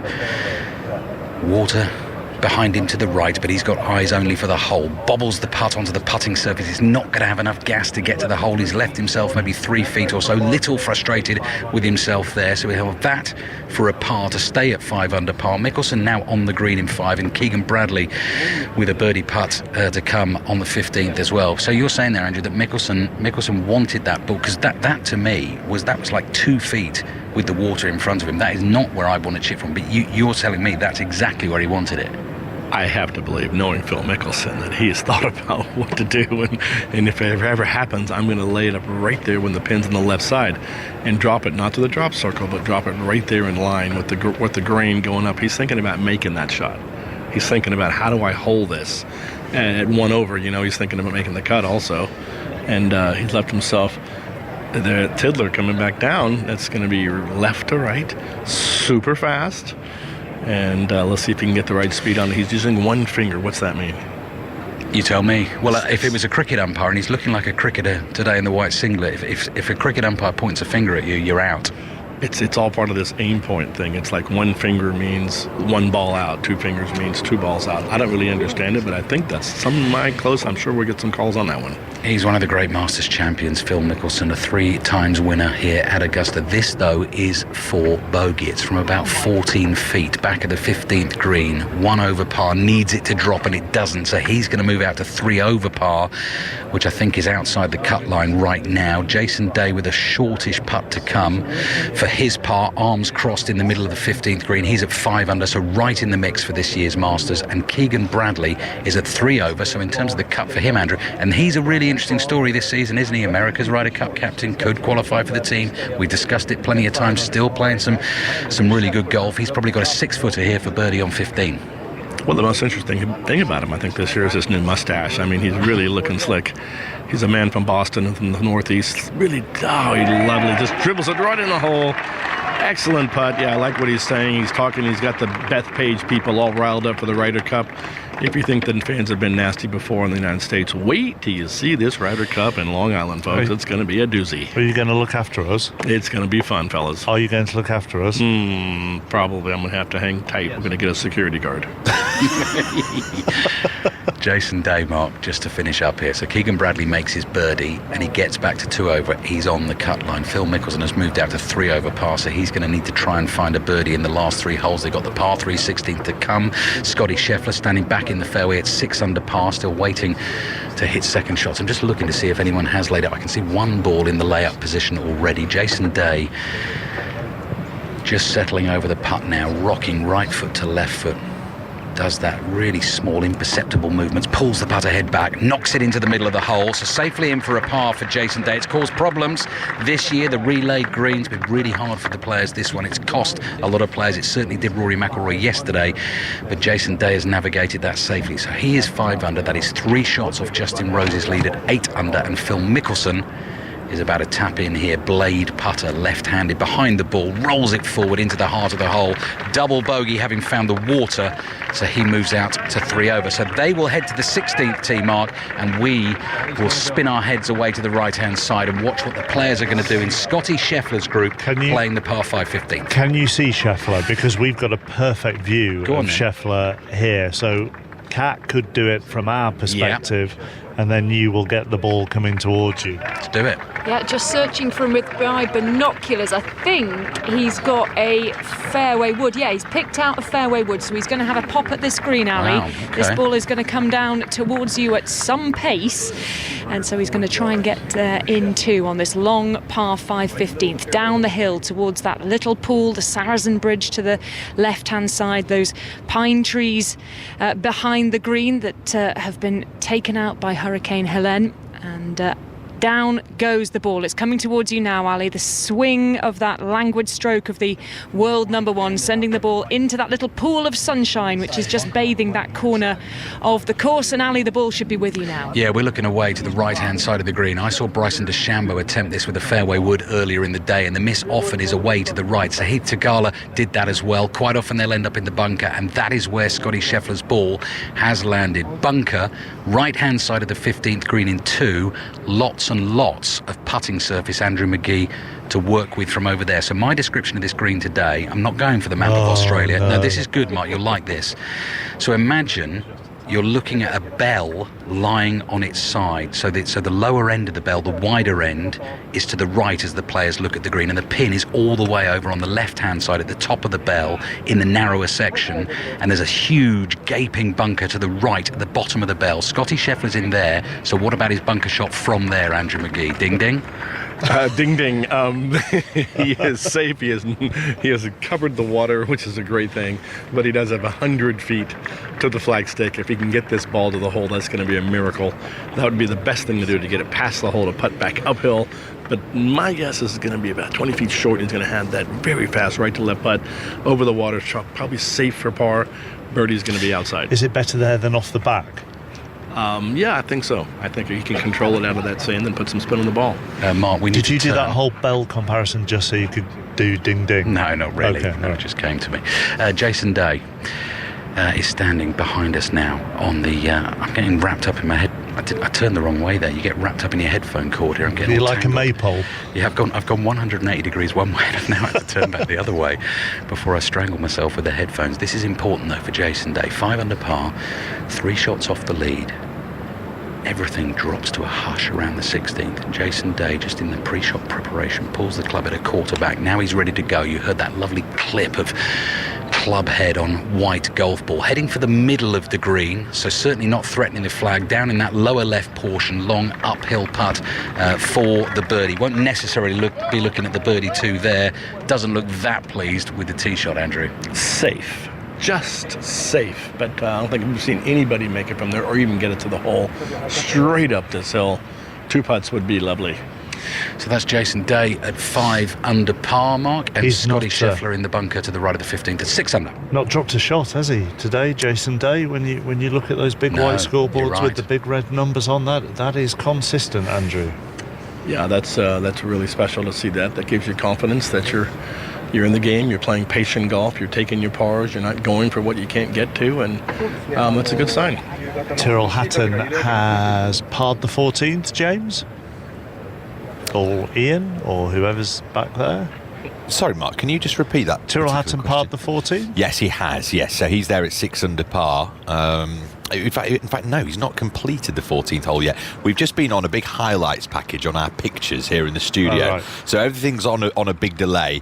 And actually, the leaderboard tells me that he parred the 14th hole. So there we go. So he stays at 6 under par. There are 4 players there. Hatton will be headed in your general direction soon down that 15th hole. He will.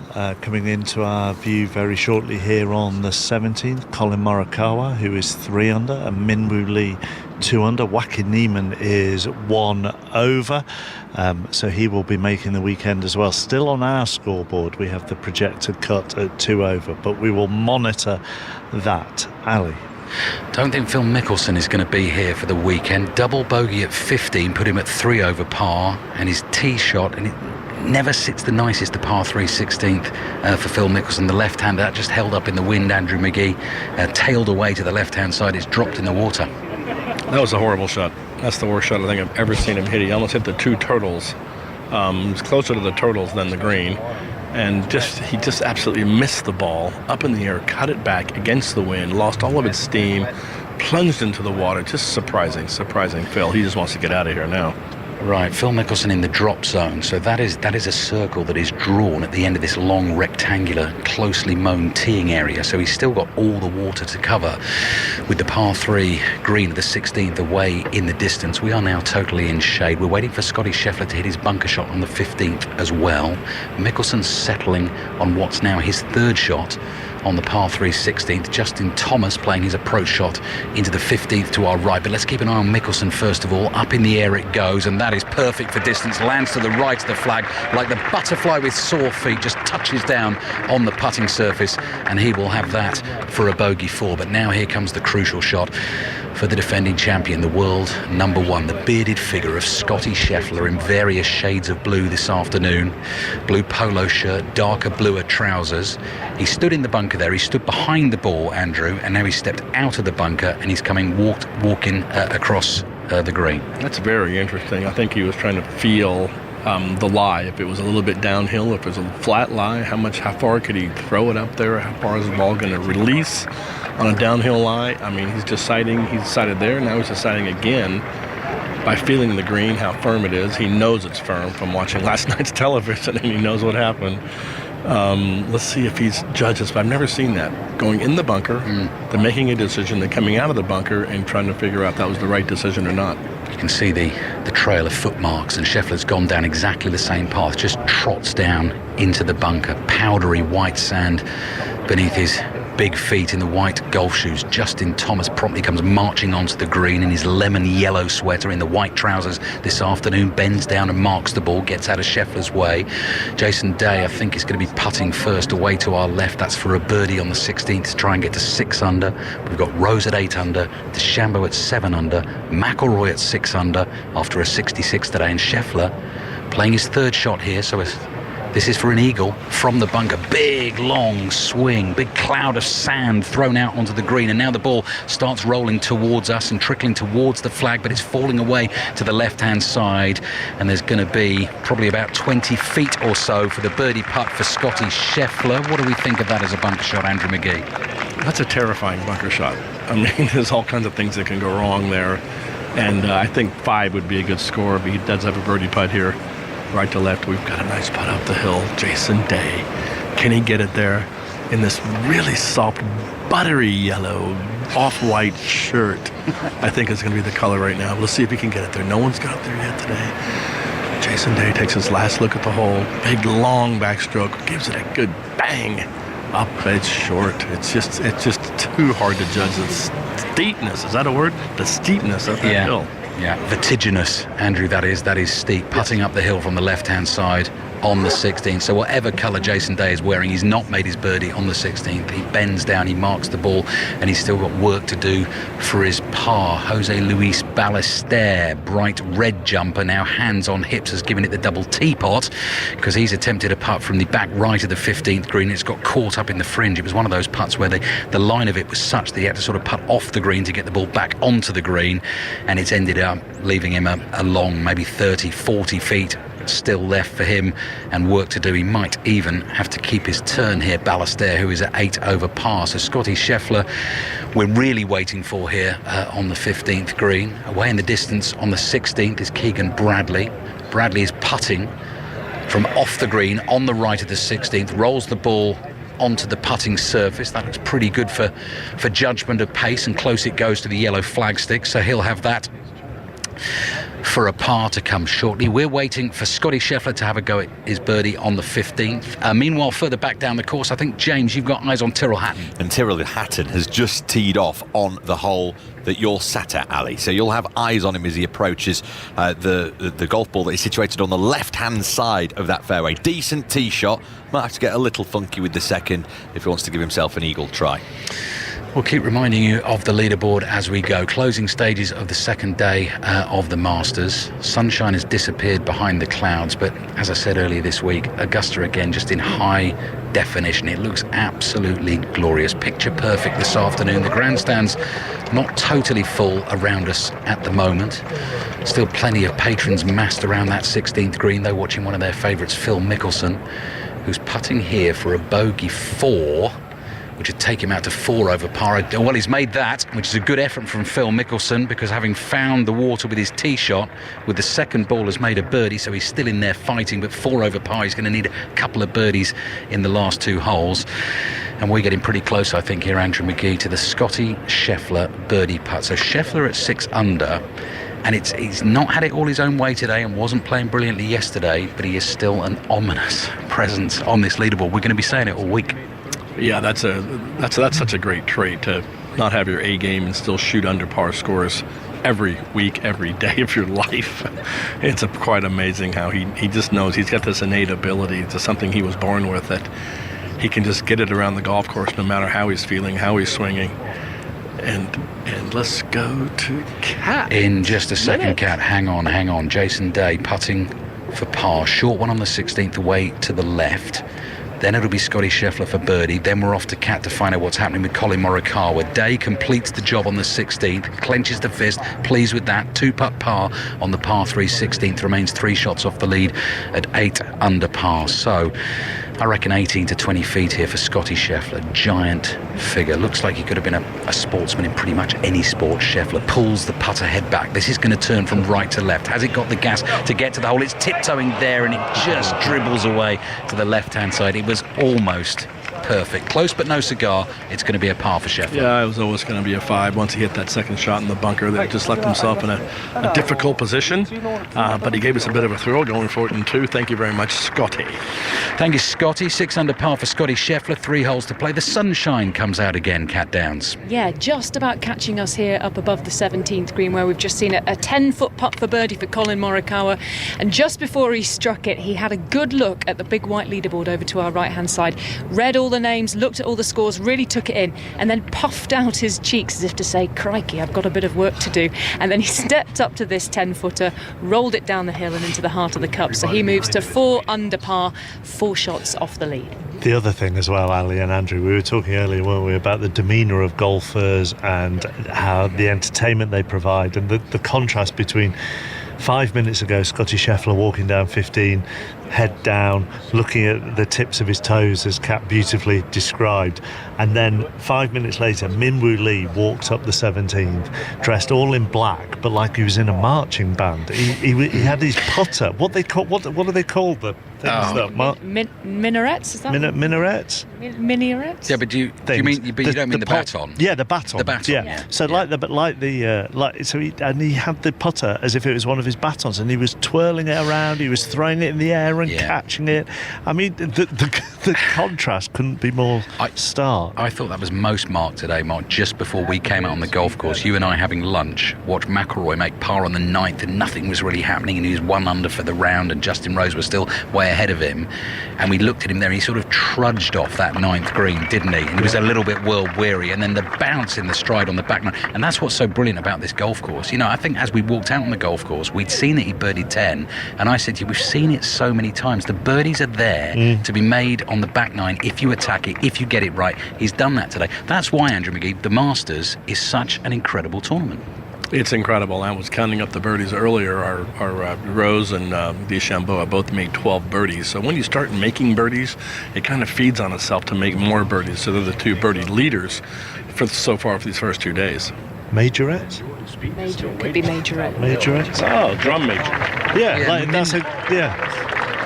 Is minaret a puppet thing? Or have I made that up? I wish I hadn't joined that conversation, actually. Ian's watching. You're watching Jason Day, I'm told.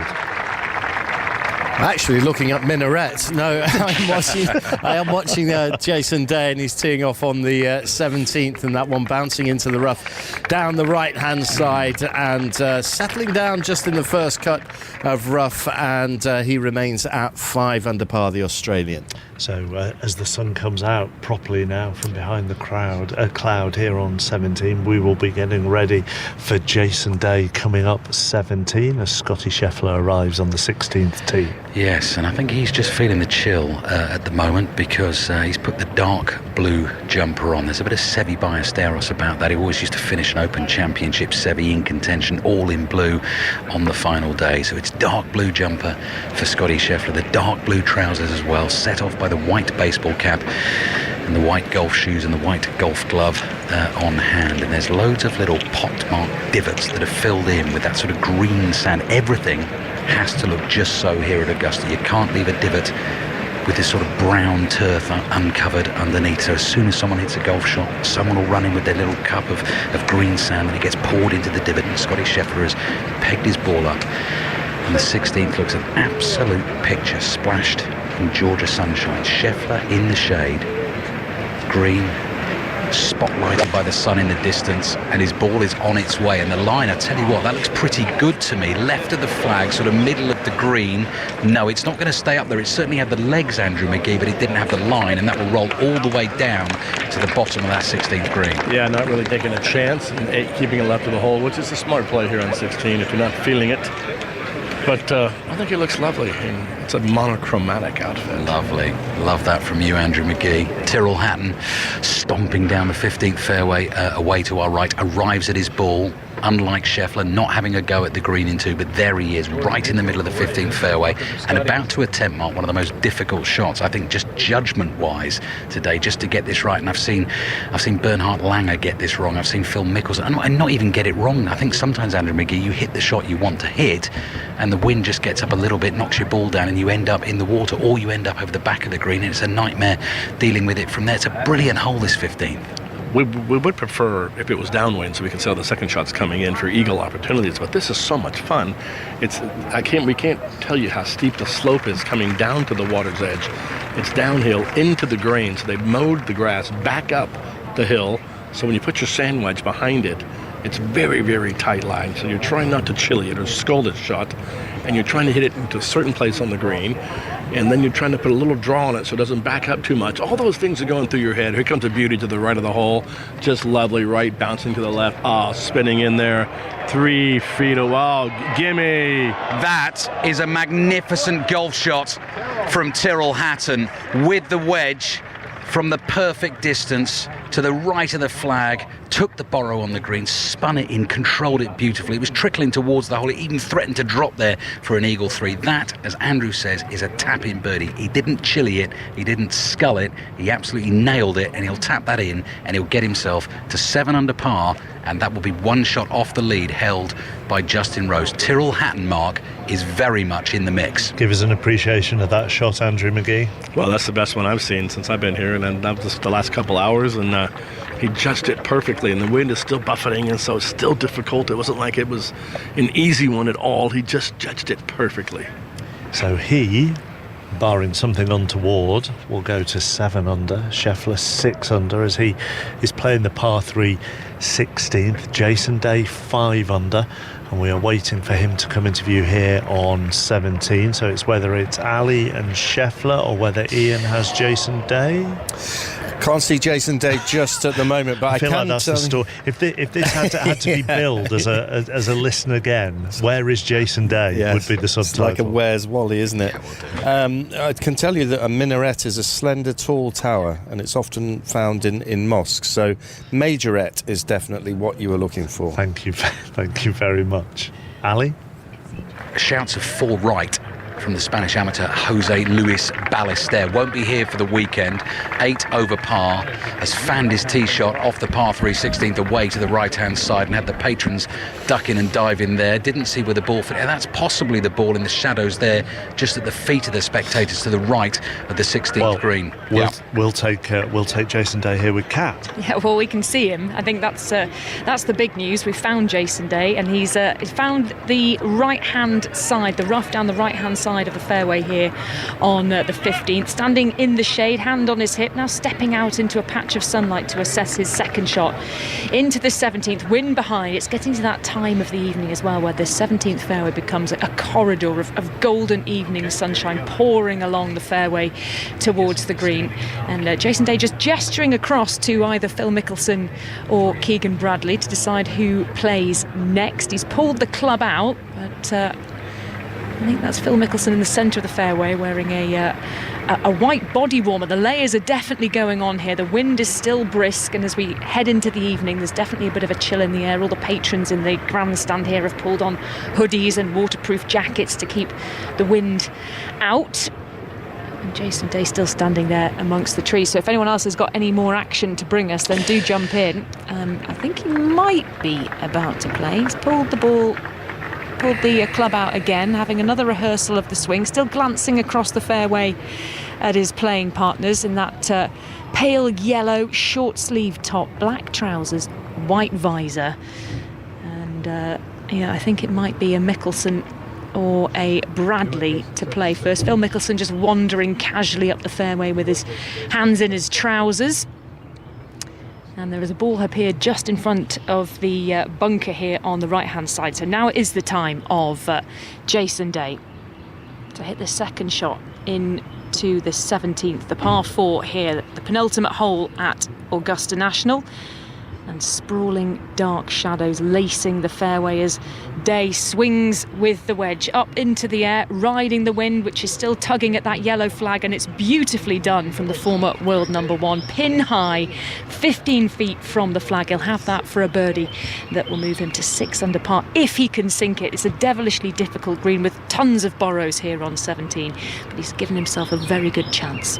I'm thinking here, Andrew, in particular of Day, of Hatton, of Scheffler, of Connors, who have had the tougher of probably the toughest conditions of the whole 2 days here, and have very much hung in there and challenged. Well, certainly that's the draw we talked about yesterday. As Hatton just taps in for a lovely little 4 to get to 7 under par, right in the mix. But yes, we talked about the draw, how important it is.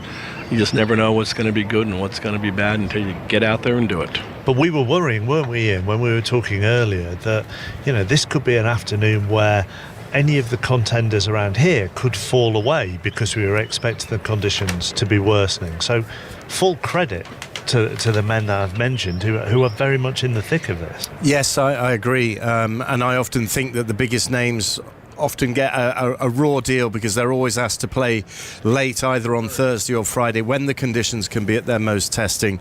So to come through that is really part of the test of becoming a Masters champion.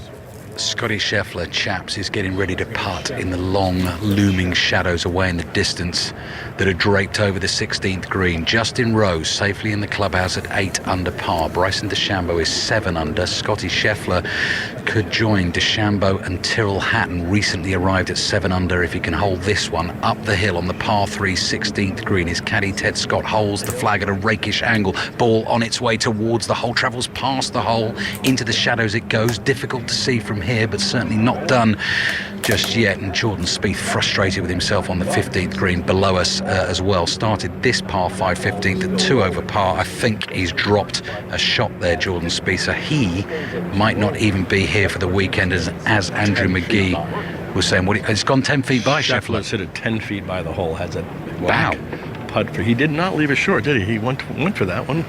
Poor choice, and he's got quite a lengthy par putt coming back.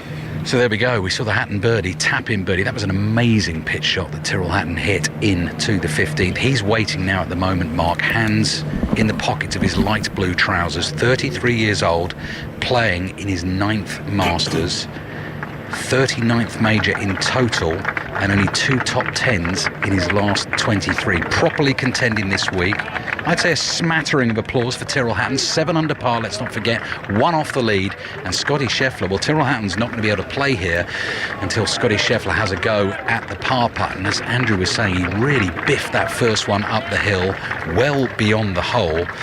So Scotty Scheffler under pressure, potentially about to drop a shot and move back to 6 under par. He's taken every care over there, away in the distance. Justin Thomas moves away, leaves the stage clear. Tall pines stretch into the blue sky, flecked with white clouds above Scheffler, pacing impatiently, slightly annoyed with himself, but has work to do here to try and save the par, make the par on the 16th to keep himself at 6 under with 2 to play. And all we can see now from our commentary position here to the left of the 15th green is the back of Scotty Scheffler as he sizes up this putt, and then he disappears almost entirely behind 2 of the caddies in the famous white boiler suits with the names of the players emblazoned in bold bright green capitals on their back. Scheffler now is down on his haunches, just looks to his left-hand side, moves again a few feet behind the ball, down he goes again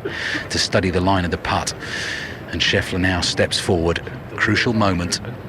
Closing stages of the second round of this Masters. Currently 2 behind Justin Rose.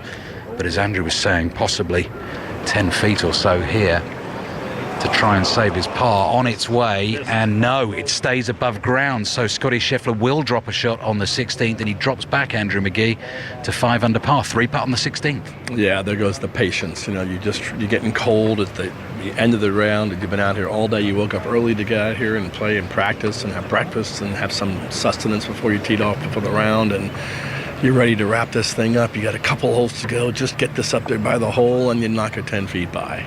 That just happens all the time. He's lost his patience just a smidge. 2 holes to play for Scotty Scheffler, Mark. So once he clears this 16th green, then Tyrrell Hatton, and he's already pegged up and ready to go on the tee beneath us. We have Jason Day for birdie here on 17. We do, from 15 feet, maybe slightly outside that, just borrowing round from right to left. Looks good for line, but just a couple of revolutions short on pace, and he puts his hand to his mouth and looks away to the right-hand edge of the green in disgust. Can't believe he left that one short. That would have moved him up to 6 under, but as it is, he'll stay at 5 under par. The Australian, classically dressed, I'd say. Now he's emerged into this early evening sunshine. I'd say that top is the colour of thick double cream. Oh, we've had so many different descriptions of That's Jason bang on, Day's that one. top. You like that one? Yeah, no, that is good. That is good. That's already making me think about dessert tonight, actually. He stays on 5 under. Interestingly, in his group, Keegan Bradley is 2 over, although he's got a very tricky 15-foot downhill putt to save his par here, and Phil Mickelson is 4 over. Do you still have, we have on our scoreboard here, Ian, the projected cut still at 2 over. Do you still have that there?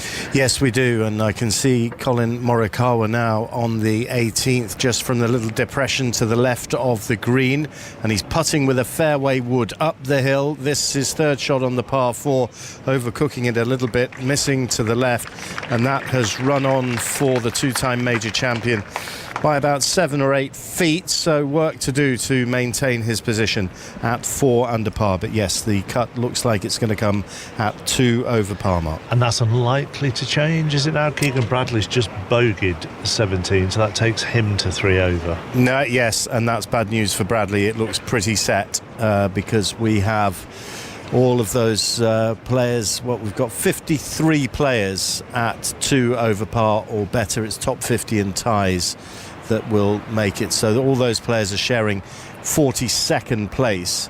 So it might just move, but I think it's pretty set on 2. Let's see if Ali can put aside thoughts of his pudding tonight to concentrate. Evidently not. To concentrate on Tyrrell Hatton. Scotty Scheffler's concentrating on a short bogey putt on the 16th. He pops it in, so he drops back to 5 under par. Tyrrell Hatton's certainly not thinking about pudding in those pale powder blue trousers he's wearing down beneath us, probably 20 feet down beneath us on this long, narrow 16th tee. Variety of headgear dotted around the green seats of the long stand that runs down the left-hand side of this tee. The Panamas, the baseball caps, the floppy hats, white baseball cap on the head of Hatton. 8 iron in hand, really committed punch through that ball. Way into the distance it goes, heading for the middle of the green, and that is Scheffler-esque actually. So Scheffler 3-putted from this position because that was very good for length, but again well left of the flag, rolls all the way down to the bottom left tunnel of that green. Long putt up the hill again, Andrew McGee for Tyrrell Hatton. That's up a hill and breaking left to right. Very difficult to judge, coming out of a shadow, going into the sun, going back into the shadow. Might have been too much club there because he's pretty far back into the green. Yeah, really went at that, really committed swing, as I say. So tricky for Tyrrell Hatton. Long uphill, left to right putt to come on the 16th, but in great shape in the Masters at the moment. Penultimate group out on the golf course as well. The last group bringing up the rear this evening. Tony Finau, Maverick McNeely and Thomas Dietrich have just arrived on the 15th green. Finau 3 over, McNeely is level par and Dietrich is 8 over par. But our eyes, Mark, probably 5 minutes or so will be focused on Tyrrell Hatton with the long birdie putt to come on the 16th. Leave you to your thoughts of your sticky toffee pudding before that. Justin Rose 8 under then. Bryson DeChambeau 7 under. Tyrrell Hatton 7 under. Rory McIlroy 6 under. Corey Connors 6 under. Scotty Scheffler 5 under. McCarthy is 5 under. Lowry is 5 under. Jason Day with 1 to play is 5 under. Ian Carter's watching Colin Morikawa on 18, who is 4 under. And at some point, and I always feel it's fair to give you warning for this, we should take a look at some of the other players who are a bit further down the leaderboard who we haven't mentioned. Yes, we will do that. Minwoo Lee is one of those, and he's just putted up from just off the back left of the 18th. He's at 2 under par, the Australian, so just hanging on to potentially contending for the Masters over the weekend. But you look at players further down the leaderboard that are just sneaking in for the weekend. They include Jon Rahm. I wonder what he's thinking after a round of 71. It's been yet another frustrating major for the Spaniard. He hasn't contended in a major since moving to LIV. Danny Willett with a 71 today, the 2016 champion, getting in there at 2 over par. Joaquin Niemann only just making the cut after being touted by Phil Mickelson as the best golfer in the world. He is at 2 over par. Jordan Spieth as well at 2 over par, as we turn our attention to Scotty Scheffler on the 17th tee, and that is a monstrous drive that is just peeling off from left to right and finding the right portion just in the sunlight at the top of the hill on the 17th. Fine tee shot from the world number one. Those one or two of the names that are a little further down the leaderboard. They also include Matt Fitzpatrick, who carded a 73 today. I saw him take 4 from the edge of the green on the 11th today, so a 73 leaving him at level par. Bubba Watson's had a good couple of days though, 71, 72. He's in the group at 1 under par, and Tommy Fleetwood with his round of 69 putting himself in the picture at 2 under par alongside Xander Schauffele.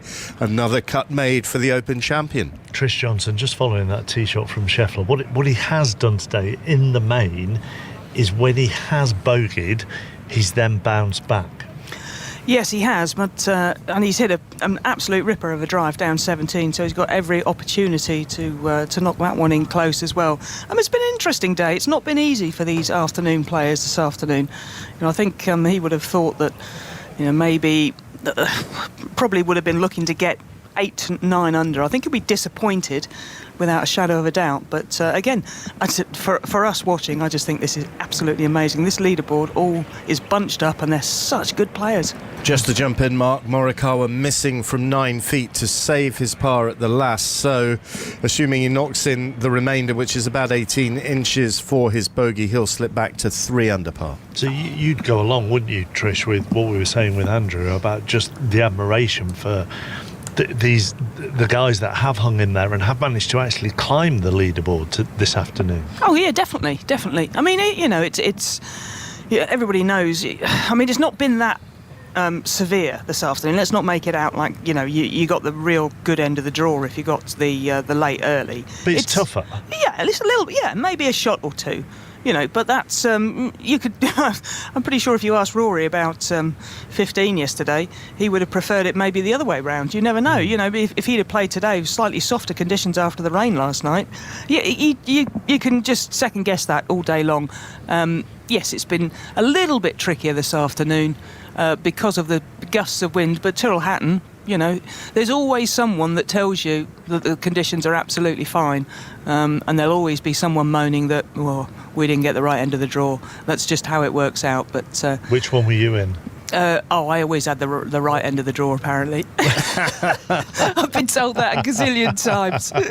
Morikawa just finishing off on 18. Looks like he's going to make his bogey, but it is 3 feet, and he knocks it in. Minwoo Lee missed his par save, and the Aussie back to 1 under. Morikawa finishes with a 69, 3 under par at the halfway stage. Ali. Important moments for Tyrrell Hatton. Andrew McGee's just been telling us how difficult it is. Not only dealing with the speed of these greens and the borrows, but putting from these long shadows. Ball is in the long shadows. Tyrrell Hatton away to the left-hand side of the 16th green, up the hill, breaking left to right, but into the bright sunshine as well. And you can just see the yellow flagstick shining like a beacon away in the distance. So Tyrrell Hatton has got to take every care here. Short, stocky figure away in the distance, peering at him through the binoculars, sends this putt on its way. Scotty Scheffler couldn't get this right. Ball is tracking towards the hole, and he's done the opposite to Scotty Scheffler. He's not rattled it 10 feet by Andrew McGee. He's left it 10 feet short. More than that. I mean, just... Oh, it's rolling back. Yes. He didn't get it above that crest. It's just devilish, this little plateau this pin is on. And he didn't want to hit it too hard, did he? So he didn't. And he's paying for it now. It's come all the way back to his feet, but to a different part of the green. So if you know your Augusta National, the 16th is a big green that swings from right to left, and the high bit of the green is up away to the right, and the ball's all tumbled down away to the left. And Tyrrell Hatton has hit that putt from the sort of back portion of the 16th green, and it's tried to crest the slope. It hasn't quite got there, and it's come down. It's almost formed a sort of two sides of a triangle there. It's come back down to the bottom of the green, but it's given him a different putt now, Andrew. It's a different angle that now. He's coming from the bottom of the 16th green, and he's probably left himself 40 feet or so. Jordan Spieth, by the way, I do beg his pardon, he did make a par on the par 5 15th. He's on the cut line at the moment. He is playing in Masters green colour, blue trousers, green polo shirt. Now he is definitely not going to make the same mistake and rattles this putt up the hill towards the hole. Perfect judgment of pace from Jordan Spieth. Warm applause from the patrons there. Tyrrell Hatton, I imagine, Andrew McGee, is probably muttering some unrepeatables under his breath right now, because we know he can get hot under the collar. And sometimes this golf course can make you look silly. It just did right there. And fortunately, he had Jordan Spieth on a similar line, similar distance to show him how hard to hit this. So he's got a bit of a help there, but this is very difficult because we know he's muttering. We know his head is not clear right now. This is a potential to be coming up, 6 feet short here and having that putt for a bogey. Yeah, exactly. Gosh, crikey, you do not want a 6-footer Ali, for a bogey. Yes. We're just watching Scottie Scheffler's second here into the 17th green. And he has just hit an absolute beauty from the centre of the fairway right into the heart of the green, the world number one, just a couple of feet from the pin. It's an absolute peach of a shot from the world number one. And looking further down the fairway to where we find Justin Thomas and Luis Ballester, his playing partners. They will be trying to follow the world number one in. But good birdie opportunity coming up for Scottie Scheffler to bounce back from that drop shot on 16. A Georgia peach from Scottie Scheffler, a rather mouldy peach from Tyrrell Hatton on the 16th. Although the second putt on the green, the third shot on this hole is better. He's knocked that up the hill. He's learnt from Jordan Spieth. He's left it to about a couple of feet, and hopefully he's going to knock that in, and it's going to be a shot drop. So we've seen Scottie Scheffler 3-putt the 16th. We're about to see Tyrrell Hatton 3-putt the 16th as well, and it was the point Ian Carter was making, Andrew. You get some of the best players in the world, the big names, go out late in these conditions. Spectators drift away, and they do get difficult later on in the afternoon out here. Yeah, the shortish par 3 here, it seems sort of benign at this point of the day, and you can just hit an 8-iron and just end up okay. But you really have to be careful and take care on this hole, and maybe just try to hit it right of the pin where the short side is, and not have that big slope to come down. So there's a lot. You still have to go for it. He played safe, and he got penalized for playing safe, I think. So Tom Kim taps in. I think Jordan Spieth. Has Jordan Spieth tapped in? No, not yet. He's still got the putter in his left hand, so he's still waiting. It's just 5 feet. 5 feet. 5 feet. 5 feet for Tyrrell Hatton. Blimey. For a 4. Otherwise, it's a 4-putt. And I tell you what, you do not want to be in the way of Tyrrell Hatton if he 4-putts the 16th to drop 2 shots and move back to 5 under par. He made his birdie at the 15th to get to 7 under. This for the bogey, in it goes, bends down immediately, picks the ball out of the hole, says let's forget about that, 3 putts on the 16th, and marches off, stomps off, short stocky figure, marches away up a small slope away to the right of the 16th green, past the TV tower. Wouldn't be looking him in the eye right now. That's a bogey for Tyrrell Hatton on the 16th. He drops back to 6 under par, still just 2 shots off the lead, and Jordan Spieth makes his par, so he is fighting to be here for the weekend. He is currently at 2 over par, and those, Andrew McGee, we've just seen it, haven't we? The challenges of the 15th and the 16th writ large here at Augusta, laying up even on the 15th. It still provides such a test for these players, and that green at the 16th incredibly difficult. Yeah, it's lovely drama for the patrons that have stood around and stuck it out all afternoon, and to watch this, it's been really fun to see how they can perform, because this is difficult, and they've shown their mettle nicely. Yeah, Mark, forget your sticky toffee pudding. That was sticky Tyrrell Hatton. He's off to the 17th. I'm not sure he's going to be in the mood to appreciate that comparison, really, at the moment. But he can take Scottie Scheffler as an example, who also bogeyed 16 but has given himself a wonderful, wonderful birdie opportunity here on 17. He is very, very close to the pin for that birdie opportunity, so his 2 playing partners will be going first. It'll be a little while before Scheffler plays next. I'm going to keep trying this. Ian Carter watching Jason Day. And well worth watching him as well. He's just hit his 3rd shot into the 18th, and he's left himself, remember the Australian at 5 under par, he's left himself about 10 feet to save his par. Now he's bogey free yesterday, bogey free today. That's only been done once before, the opening 36 holes. Ed Sneed, years and years and years ago. So that is quite a putt coming up for Jason Day. I wouldn't have the first clue what it feels like to be bogey free 35 holes into a competition, but Trish, you might. Probably, but I mean, a good long year ago, that's for sure. But would something like that, a statistic like that, be in your head? Or are you just going to be viewing that putt, just trying, No, I don't think it. I don't think that stat matters at all. What matters is the fact that what score he's on and how important that putt is to stay at 5 under and right in the thick of things. So we will, Mark, be keeping a very close eye on Jason Day. So we have Jason Day with the opportunity on 18, but it's from 10 feet away to save his par and remain bogey-free for the 89th Masters, which is some achievement and a rare achievement, as Ian and Trish were explaining. We're keeping an eye on Tyrrell Hatton, who will be about to tee off on 17, having bogeyed 16. And in front of us, we're still waiting for Scotty Scheffler's birdie putt. He did the same, bogeyed 16, but he has an opportunity to get himself back to 6 under, which will be 2 off the lead, held all day by Justin Rose. Nobody has got close to or within a shot really of Justin Rose all day, and at one stage earlier today Justin Rose got himself to 9 under through 16, but then he bogeyed the par 4 17th in front of us and went back to 8 under.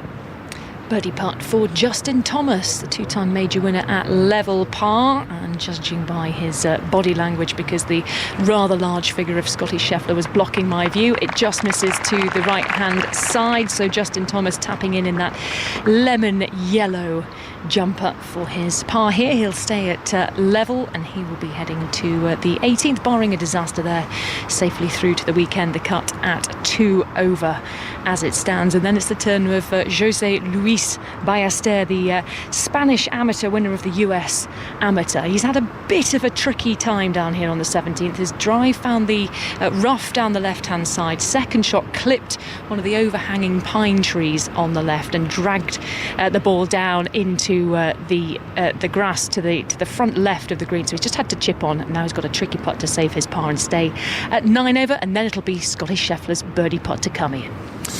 Jason Day with this 10-footer to save par at the 18th, sends it on its way, misses just to the right, and on the 36 of 36 holes so far, Jason Day for the first time drops a shot at the 89th Masters. And actually just looking on there, his playing partner Phil Mickelson had a rueful look on his face, as if to suggest that he knew the measure of the potential achievement that was there. A clean scorecard otherwise, 3 birdies on the front 9, first bogey of the week on the 18th, and Cap, he slips back to 4 under par. That is such a shame for Jason Day. Here on the 17th, we've got Thomas in yellow, Ballester in red, and Scheffler in blue. They look like kids presenters. I'm trying to remember what the Australian TV kids presenters were called. Do you know? I do know. And they used to go out. The Wiggles. Somebody might have just got the Wiggles. They look like the Wiggles, these three.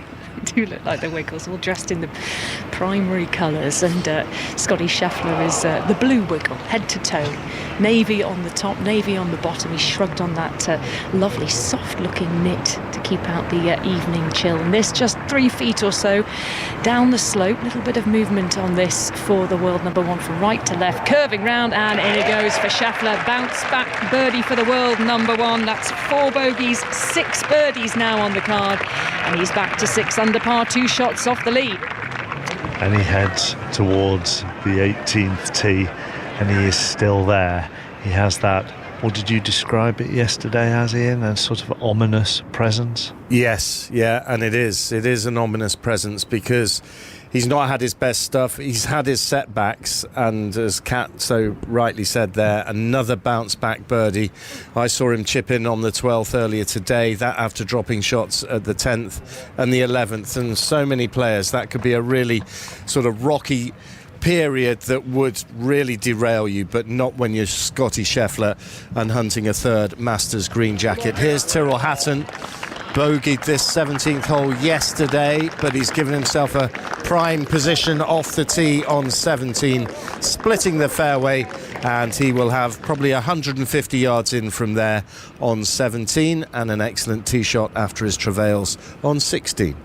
The sun continues to shine here. One of the few greens actually that isn't cast in shadow at the moment. The only shadow that is on the 17th green is being created by the fluttering flag, and the shot that Ian described to you, Tyrrell Hatton's tee shot, was off tape on television. On either that or Tyrrell Hatton's playing this hole on roller skates, because he's already at his ball, Kat. He is. I can just about make him out through the trees. The twinkle of water in the background from the pond on the 16th. I can see his white trousers as he's getting ready to hit everybody this. In the back, just hold still because of shadows, please. Thank you very much. There we go. Just a little word there from a microphone in the distance, asking the patrons just to step back from the shadows.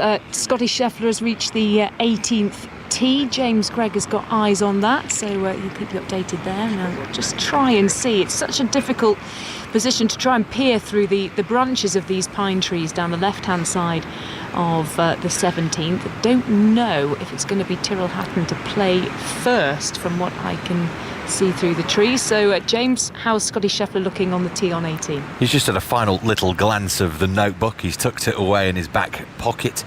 On those blue slacks that he's got on. He's got a lovely navy jumper on as well. That is a very nice piece of attire. He's stood over it now. He's teed it up over on the right-hand side of this 18th tee box.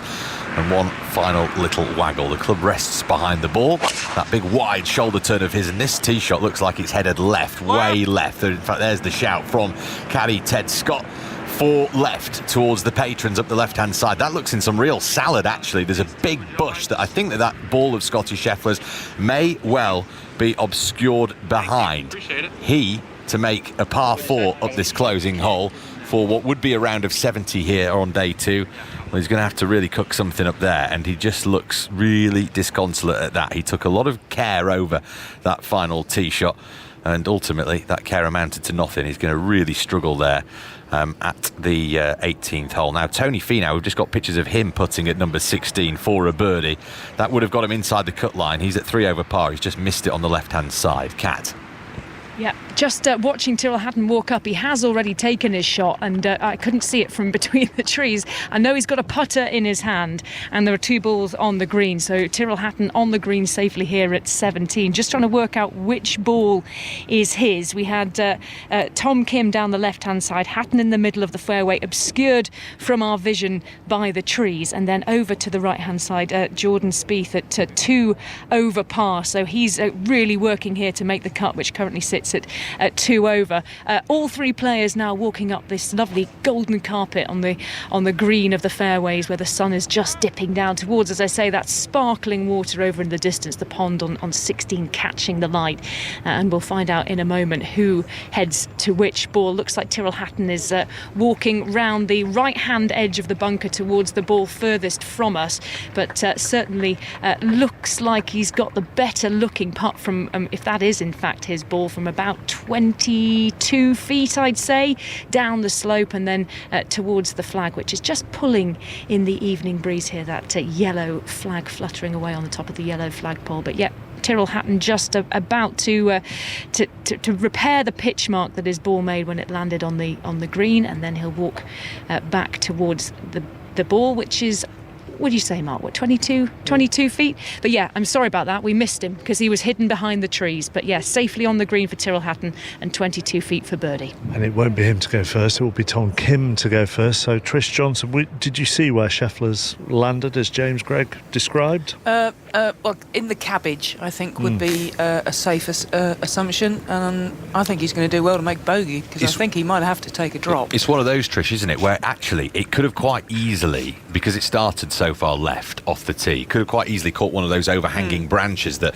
make that incredible corridor that we've all seen so many times up at number 18. It actually missed all of them, and I'm not sure actually if that was a good thing in the end. If it had caught one of those, it may well have actually, albeit being a bit further back. But we haven't seen sight of the ball as yet, and it may well be playable but not have any kind of line that will be able to advance the ball up the hole. He might have to go backwards or sideways, so we wait to see. But the bottom line is he's in trouble off the tee. He really is. Yeah. So basically what you're saying is if he'd been just about the ladies' tee, he'd have been all right. Exactly. Just made the... Yeah.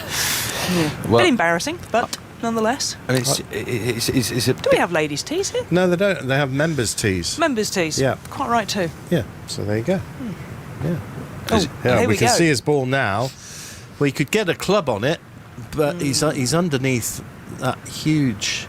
It's that magnolia tree. Got to be careful here because this is one of those that's very, you're trying to take a practice swing. You have to remember, if you take any branches or any leaves off of those while you're taking a practice swing, that is a penalty. So He's walking up there, and he'll be wondering what he's about to see. There's a couple of officials and marshals there. They've taken the ropes down. And he's now walking in amongst the trees. Ted Scott puts the bag down, and now he's going to be struggling sitting for a under the stance canopy of the trees. So I think he might have to take a drop here. yeah, we might be able to hear some voices here. Well, whilst they try and plot their way through what Scotty Scheffler is going to do, Tyrrell Hatton is already lining up his putt here on 17, as Kat says, 22, 25 feet downhill. He's just moved to within 4 feet of the hole there and just doing a couple of practice swings before he walks back towards his ball.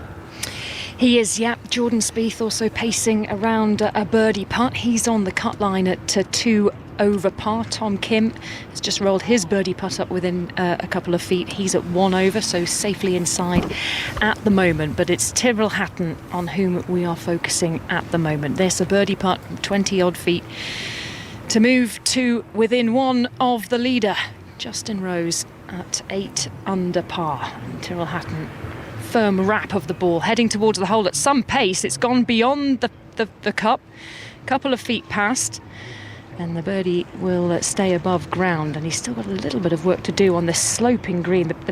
The cup is cut towards the kind of front left edge on a bit of a downslope, and he's just going to try and tidy it up here. In it. Oh my goodness me, just at the last minute it caught the left hand edge, and he gave it such a hearty wrap that it has rolled on. It was 2 feet away. It's rolled on about 5 feet from the cup. That was an enormous mistake from Tyrrell Hatton. Totally lost his head there. Gave it such a shove. And this is going to be a very expensive hole for Tyrrell Hatton, with the birdie putt, then the par putt coming back, and he's got 5 foot now for his bogey. He three-putted the last green on the par 3 16th, and that was 2.5 feet past for his par. And he could have let Jordan Spieth play, couldn't he, Kat? Yeah. And rather than wait for Jordan Spieth to play, he thought he'd finish it off, and he basically stood over it, rattled it. It lipped out on the left edge and has now gone 5-6 feet past. And he's got some work to do coming back, and he's in big discussions with his caddy at the moment, who is holding the flagstick. Yeah, they're both looking back towards the hole as if to say, I can't believe what happened there. Both of them look in a state of shock. Tyrrell Hatton standing with his hand on his hip, those blue trousers, white t-shirt, and now staring over towards the leaderboard, just having a quick check out of where he is, what this might mean. Jordan Spieth rolling up his birdie putt towards the hole, and in it goes for Jordan Spieth. 2015 champion picks up a birdie that will see him slide safely inside the cut line, 1 over par. And now it's over to Tyrrell Hatton, 5 feet from the cup. This for a bogey that will move him back to 5 under par, 3 off the lead, and his head must be scrambled. Just needs to get a bit of control. That hot head of Tyrrell Hatton under the white baseball cap, standing over it now on the slope of the green, sends the ball on its way and into the cup. The damage limited to just the 1 drop shot for the Englishman, and he gives a venomous jab of his putter towards the part of the green that let him down, the part of the green that made the ball lip out, and off he goes, having dropped a shot on the 17th. He's back to 5 under par, 3 shots off the lead. He is definitely blaming the surface for that missed par putt, Ian. Goodness gracious me. Well, it's all happening on 18, where Scotty Scheffler has yet to play his second shot. His ball underneath a big, thick, bushy tree. He's looked at different ways of playing his shot. He even considered playing it on his knees. Then he called for a referee to come in.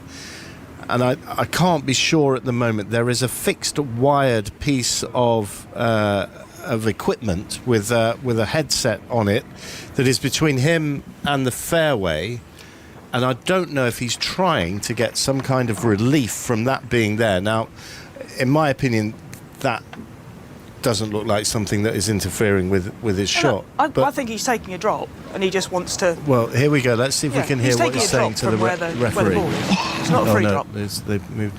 Yeah.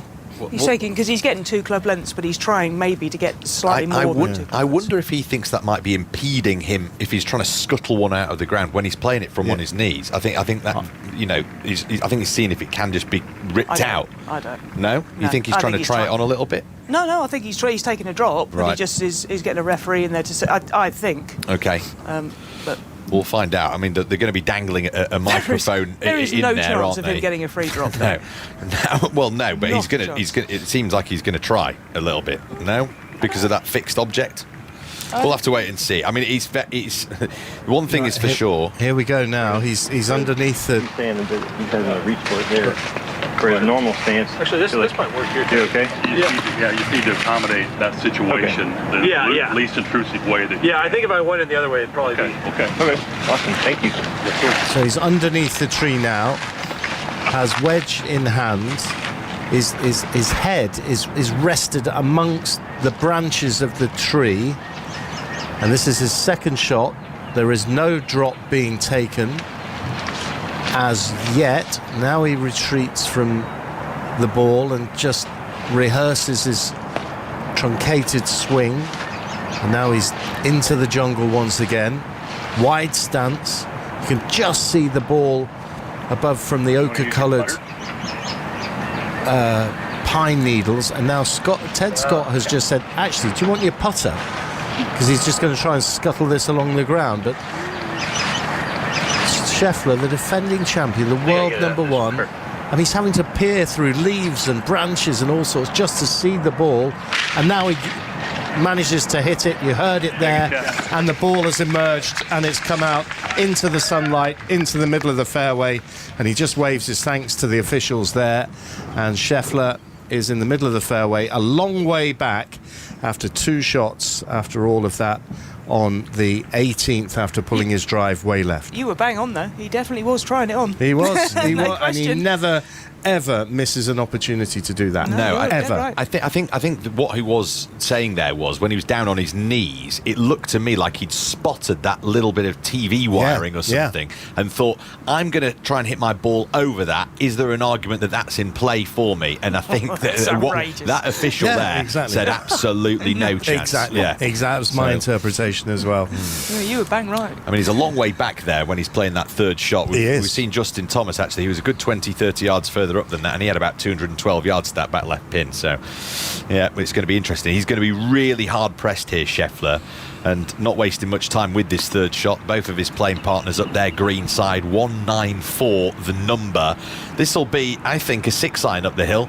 Pin in the back left corner, like we just mentioned, on that little ledge, run-off area to the left-hand side. I suspect he'll be aiming at a good 10-15 feet right of that pin. He doesn't like the look of this one. Maybe slightly heavy. No, it wasn't heavy. He just knew that it was going to canter through the back of the green. And what about that for good fortune? Hitting the leg of a spectator, one of the patrons in the green chairs round the green there.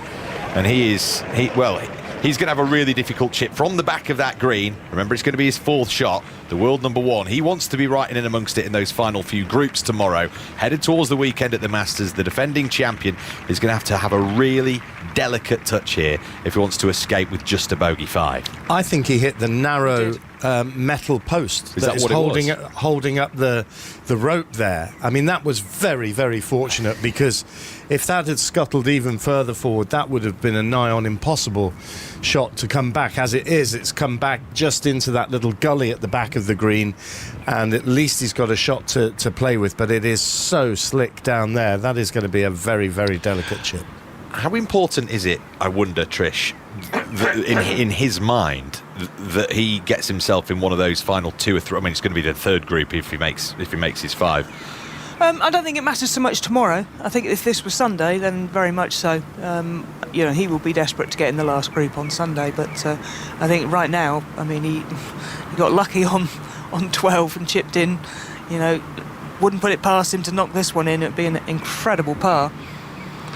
The problem with everything that's been going on up ahead on 18 is that Tyrrell Hatton has been left alone with his thoughts on the 18th tee. Compounding his misery. I mean, it was just a brutal 3-putt, wasn't it? 2 feet away. But he did give it a right rattle, didn't it? And then just as I was saying, yeah, this looks good, it decides it's going to catapult itself out, and then... Do you know what, Kat? Just watching it here, I mean, to be fair to Tyrrell, he looked like he went to mark it. Then he went to, and he's looking at his playing partner as if to say, I'm not on your line, mate, am I? And then he did have a practice stroke. It wasn't like he, I just think, unfortunately, it's just one of those things. But he did go to market, didn't he? He did go to And then he looked market. at Spieth, yes, and then Spieth looked at him, and then... It was like, you can finish, you're not going to be on my line. It's a shame Jordan didn't turn around and say, yeah, you are on my line.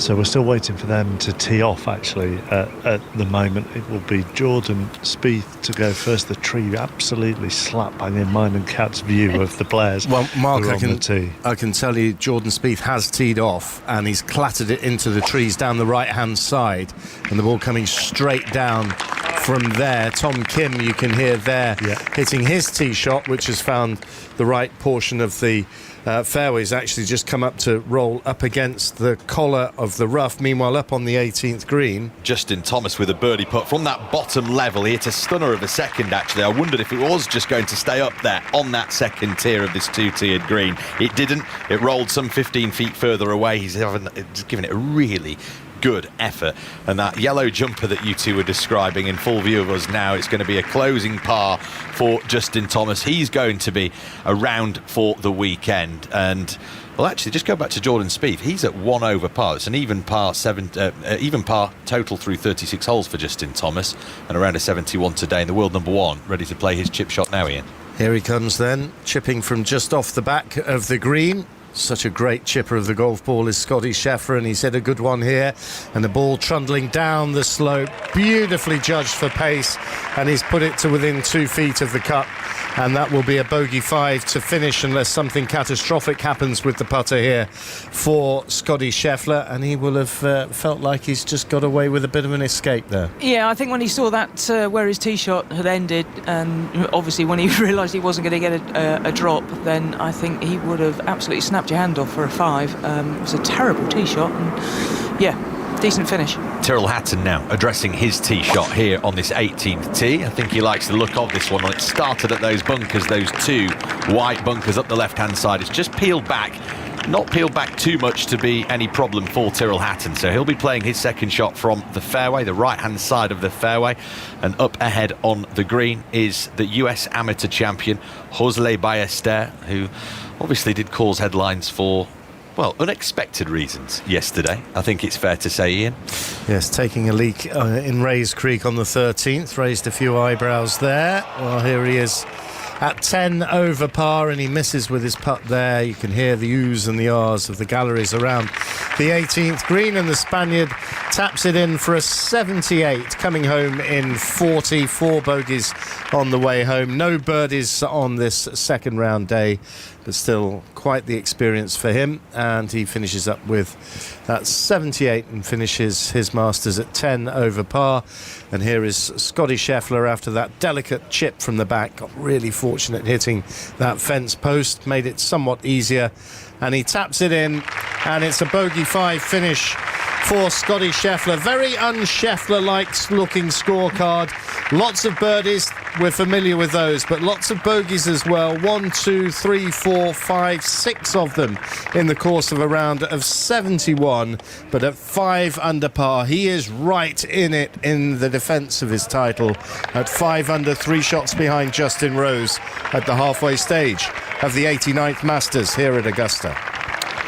Jordan Spieth, by the way, I should just point out, is right inside that cut line. He's at 1 over par, and his tee shot clattered the overhanging trees to the right-hand side. It'll be interesting to see what sort of a second shot he's got. I suspect it will require a head cover to be pulled off whichever club he uses for that second shot. He needs a bogey 5 at worst to see him here playing some weekend golf. A double bogey 6, he's on the way home 10 years on from that brilliant victory of his. So there's going to be a little bit of messing around for this group that comes up this 18th hole in a couple of minutes, Mark. Well, whilst we wait for that, then let's hear from with Tyrrell Hatton on 5 under and Scotty Scheffler on 5 under. Let's hear from another man who finished on 5 under, Shane Lowry. Yeah, I sort of had a target to shoot something in the 60s today, and then I'd be in a nice position going into the weekend. The course was it must have got a lot of rain last night, because the course was quite soft and it was gettable, even though it is windy and tricky. But like you see in the scoring, there is quite a few good scores. I'm sure there's bad scores as well, but I felt like the course was gettable. I felt like I played a pretty solid round of golf.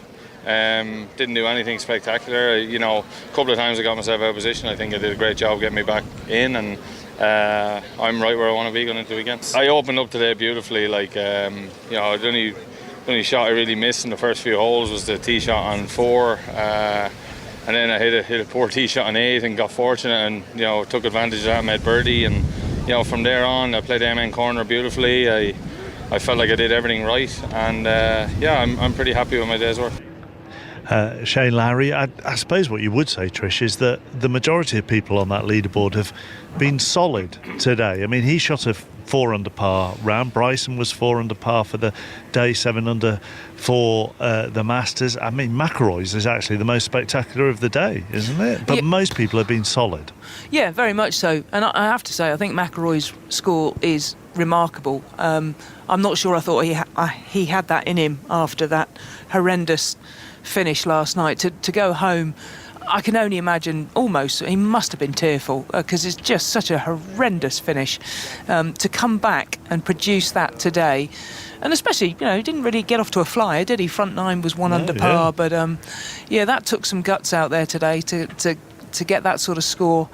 And he's kind of been lucky, I suppose, to a certain extent, that the wind got up this afternoon, so the likes of, we're watching now, the likes of Scotty Scheffler, etc., haven't managed to sort of get away from him at all. So he'll be incredibly excited.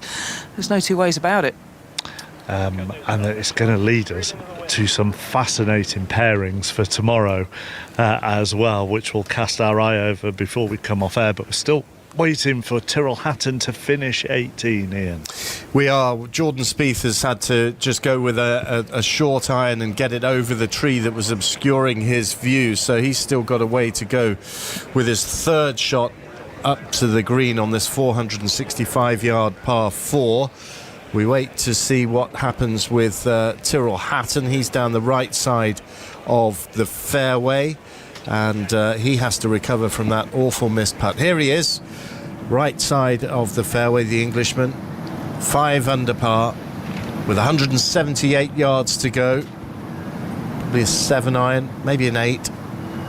And there it is, the sound of contact of club head on ball, and the ball climbing up to the green and the very back right hand corner, and the ball will just dribble back down the slope there. He's got around about 35 feet for an unlikely birdie at the last. Just needs to make sure there aren't any more slip-ups on this closing green.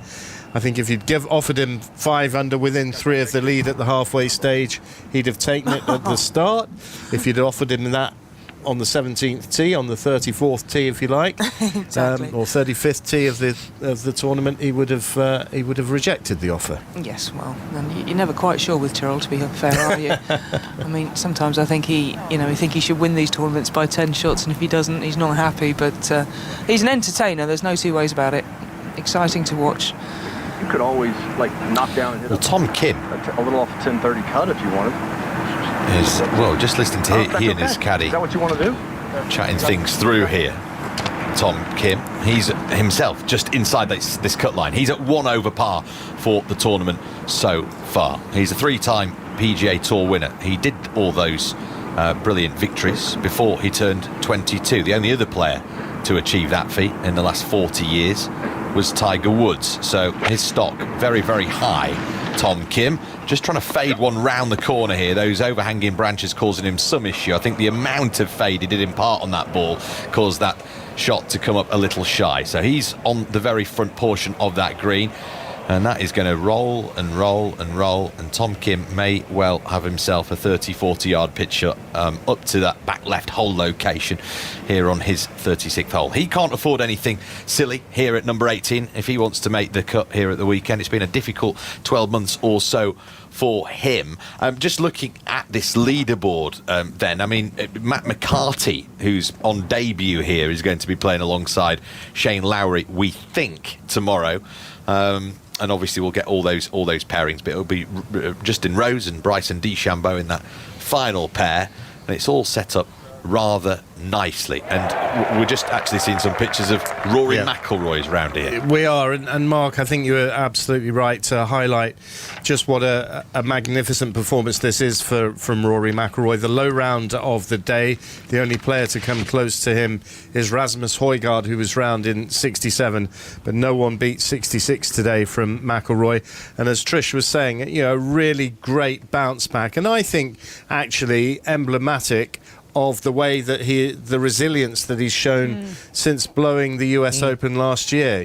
I think the fact that he has shown that resilience has probably emboldened him and given him the resource to be able to put together the performance that we've witnessed today. But also, he did admit, when he spoke after today's round, he did admit to being very deflated. Like, I mean, Trish said, it wouldn't surprise if he had tears in his eyes last night, to being very deflated last night.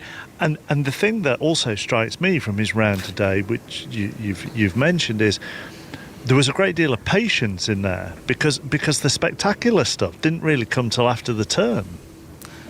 No, that's exactly right. And you mentioned, didn't you? You guys saw him. I think you had set up the ninth hole. And his demeanour and his body language wasn't exactly. You wouldn't have thought he was then going to go and shoot 31 on the back nine. But the thing is with Rory, it's like most players, you hit one shot, and that shot he hit into 10, which was a tap-in birdie. 10 is not an easy hole. Gave him the confidence to then muller a drive down 11. He's only got a tiny little wedge shot into 11, fantastic shot into there, and all of a sudden that momentum, he thrives on momentum, and he was just sensational for those last 9 holes. And also to do that one shot that gave him momentum on the hole that's previously given him nightmares, Ian. Yeah, exactly. On 15, and of course earlier on with the 10th and the 11th, where he's had so many difficulties in the past, and birdieing both of those. Really impressive stuff from Rory McIlroy. And well, the reason I'm just hesitating there is Jordan Spieth's just hit his third shot into 18, and it's spun back all the way down the slope, and he's left himself 25-30 feet to save his par. Just going back to McIlroy today, 26 putts, Mark, 13 out of 18 greens in regulation, and 7 of 14 fairways hit. So it's not, they're not, the putting stats are really, really good, but the rest of it underlying statistically is not that impressive. So you have to keep that in mind as well, that sometimes a really good putting round, a really good sort of chipping round that creates the opportunity for single putts, can mask all sorts of issues elsewhere in the game. So we'll have to watch for that over the weekend, but he has put himself very much in the mix. Greenkeeping staff already starting to do their work on the Augusta National. The final 3 have teed off on 18. The remaining few patrons that are around here at 17 are starting to walk back up towards the exits, and the work will be done ahead of getting the course ready for tomorrow's third round as the sun starts to set away to our right. And as happens every year, before we come off air on a Friday night, the big white scoreboard to the right of the 17th green has already been cleared, and therefore it leaves me even more clueless than normal for the last 10 minutes.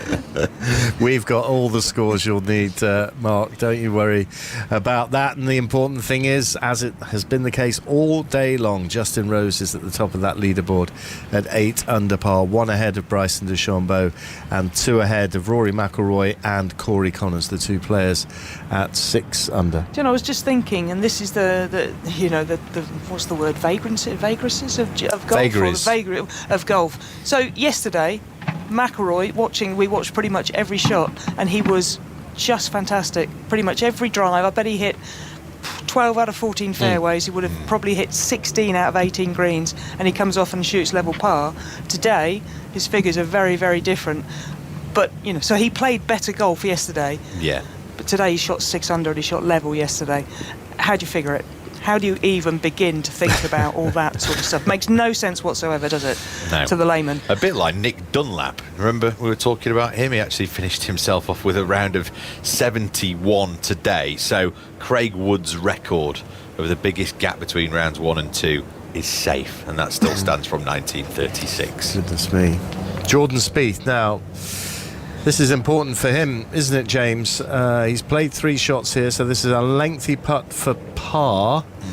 And he's going to be mindful at 1 over par that the cut line is at 2 over par. Is at 2 over. And Spieth is one of those streaky putters. He either dazzles with the flat stick, holds things from all angles, or looks shaky indeed. Up it comes now, up over that ridge towards this whole location, and that's going to be good enough, one suspects, for Jordan Spieth to have a bit of Saturday morning golf here at Augusta National, 10 years on from when he slipped that green jacket on. And what a superstar he was then, what a superstar he still is, but he's just drifted a little bit into the doldrums, outside the top 50 in the official world golf ranking, only here courtesy of having been a previous winner. He's at a different stage in life, of course he is, but look, he's just going to be happy to be here for the weekend.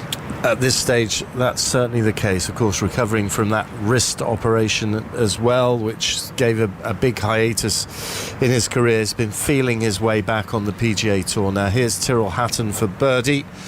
This to go in at halfway at 6 under, but it's an unlikely effort from a good 40 feet, although that looks a very nice putt as it trundles down to the right of the hole. Just run on by about 3 feet, and having missed from very short range on the 17th green, he'll be taking every care over that.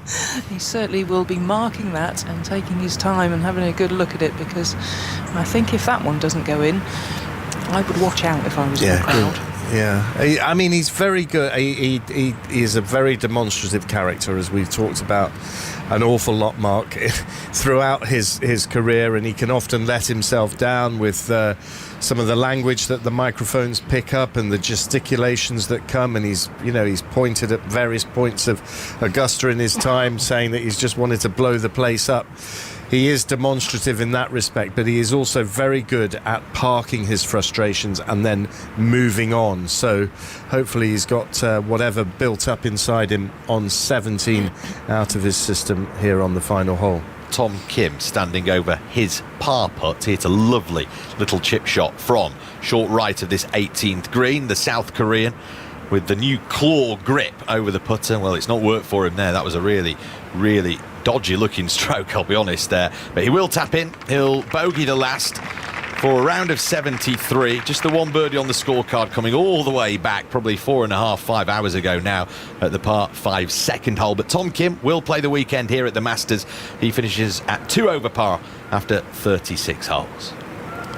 So here comes Tyrrell Hatton. This is 3.5 feet, so it's no gimme. And this for a par to finish at 5 under for the Englishman. Sends it forward and makes no mistake. The ball disappears in the evening sunshine here at Augusta for Tyrrell Hatton.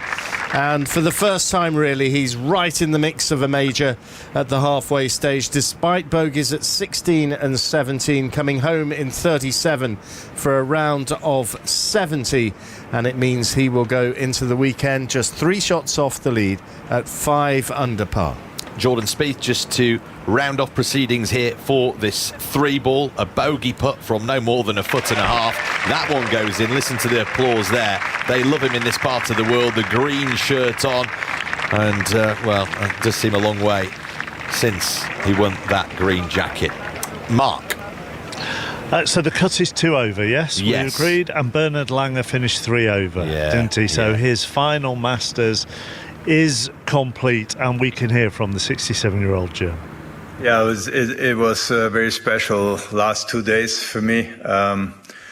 Even starting off, just walking to the first tee yesterday, got a standing ovation, and the people really, applauded, and I almost teared up and almost started crying just right there. And I said, "Come on, get it together.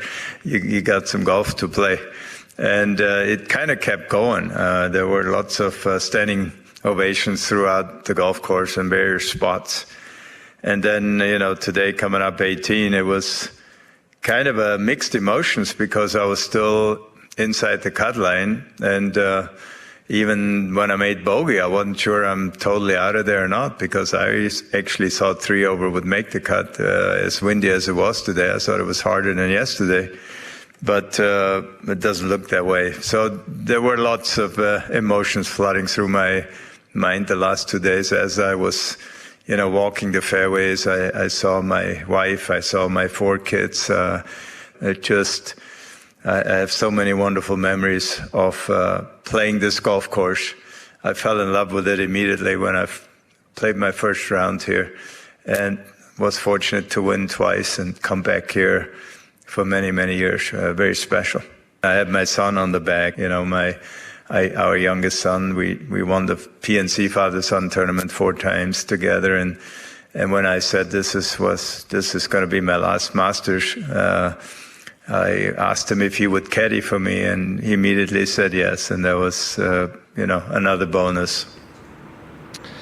Lovely to hear from Bernhard Langer. What a career, and he has bowed out here at the 89th Masters. So let's just give you that leaderboard one more time ahead of what is all set up to be a mouth-watering weekend that you'll be able to listen to on 5 Live tomorrow night and on Sunday night as well. Ian. Yes, it really is a mouth-watering leaderboard, one that we really, really would have hoped for coming into the Masters. Sometimes they deliver, sometimes they don't. Well, the first 2 rounds certainly have, with the 44-year-old veteran from England, Justin Rose, after his round of 71, leading the way at 8 under par. Lives Bryson DeChambeau, the reigning US Open champion, arguably the most charismatic player out there at the moment, adding a 68 to his opening 69 to get into the house at 7 under. He'll be in the final pairing at 7 under par, 1 shot off the lead held by Justin Rose. Rory McIlroy roars back into contention with the lowest round of the day, a 6 under par total for him, alongside Corey Connors of Canada, a 70 after his 68 in the first round. We've got Matt McCarthy on his Masters debut with round in 68, 5 under par. Shane Lowry also at 5 under, and the defending champion Scotty Scheffler at 5 under, along with England's Tyrrell Hatton, 5 under par. Rasmus Højgaard's in there at 4 under par. Victor Hovland at 4 under par. Jason Day at 4 under par, a former world number 1, and Ludwig Åberg's in the mix as well at 3 under. Tommy Fleetwood at 2 under after an excellent 69. Xander Schauffele's at 2 under as well. So everywhere you look, there are the biggest names in the game right now, and they'll be jousting for that green jacket over the weekend. And just to add, Mark, before I go tonight, I find Bernhard Langer bowing out pretty pertinent as well. He won the very first Masters that I attended back in 1993, his second green jacket, so I've always watched out for him, and what a great ambassador for the game he has been. And such a shame he didn't quite make it, but nonetheless, as you heard there, just a brilliant ambassador, great talker, and a great contributor to Masters history. Absolutely. Thank you very much, Ian. Thank you very much to the whole team. So we're actually on air 5 Live Sport tomorrow afternoon, as ever, from midday. And it'll come live from here at Augusta. We'll have our usual goal service with the football. There's so much sport going on tomorrow, and we will keep you up to date with it all from midday, including the early starters here at Augusta, and then the golf uninterrupted tomorrow night from 9 o'clock on 5 Live as well. So you won't miss anything with us tomorrow. And shall I go early? Yeah, I'll go early. We could be set for one of the great Masters weekends. See you tomorrow.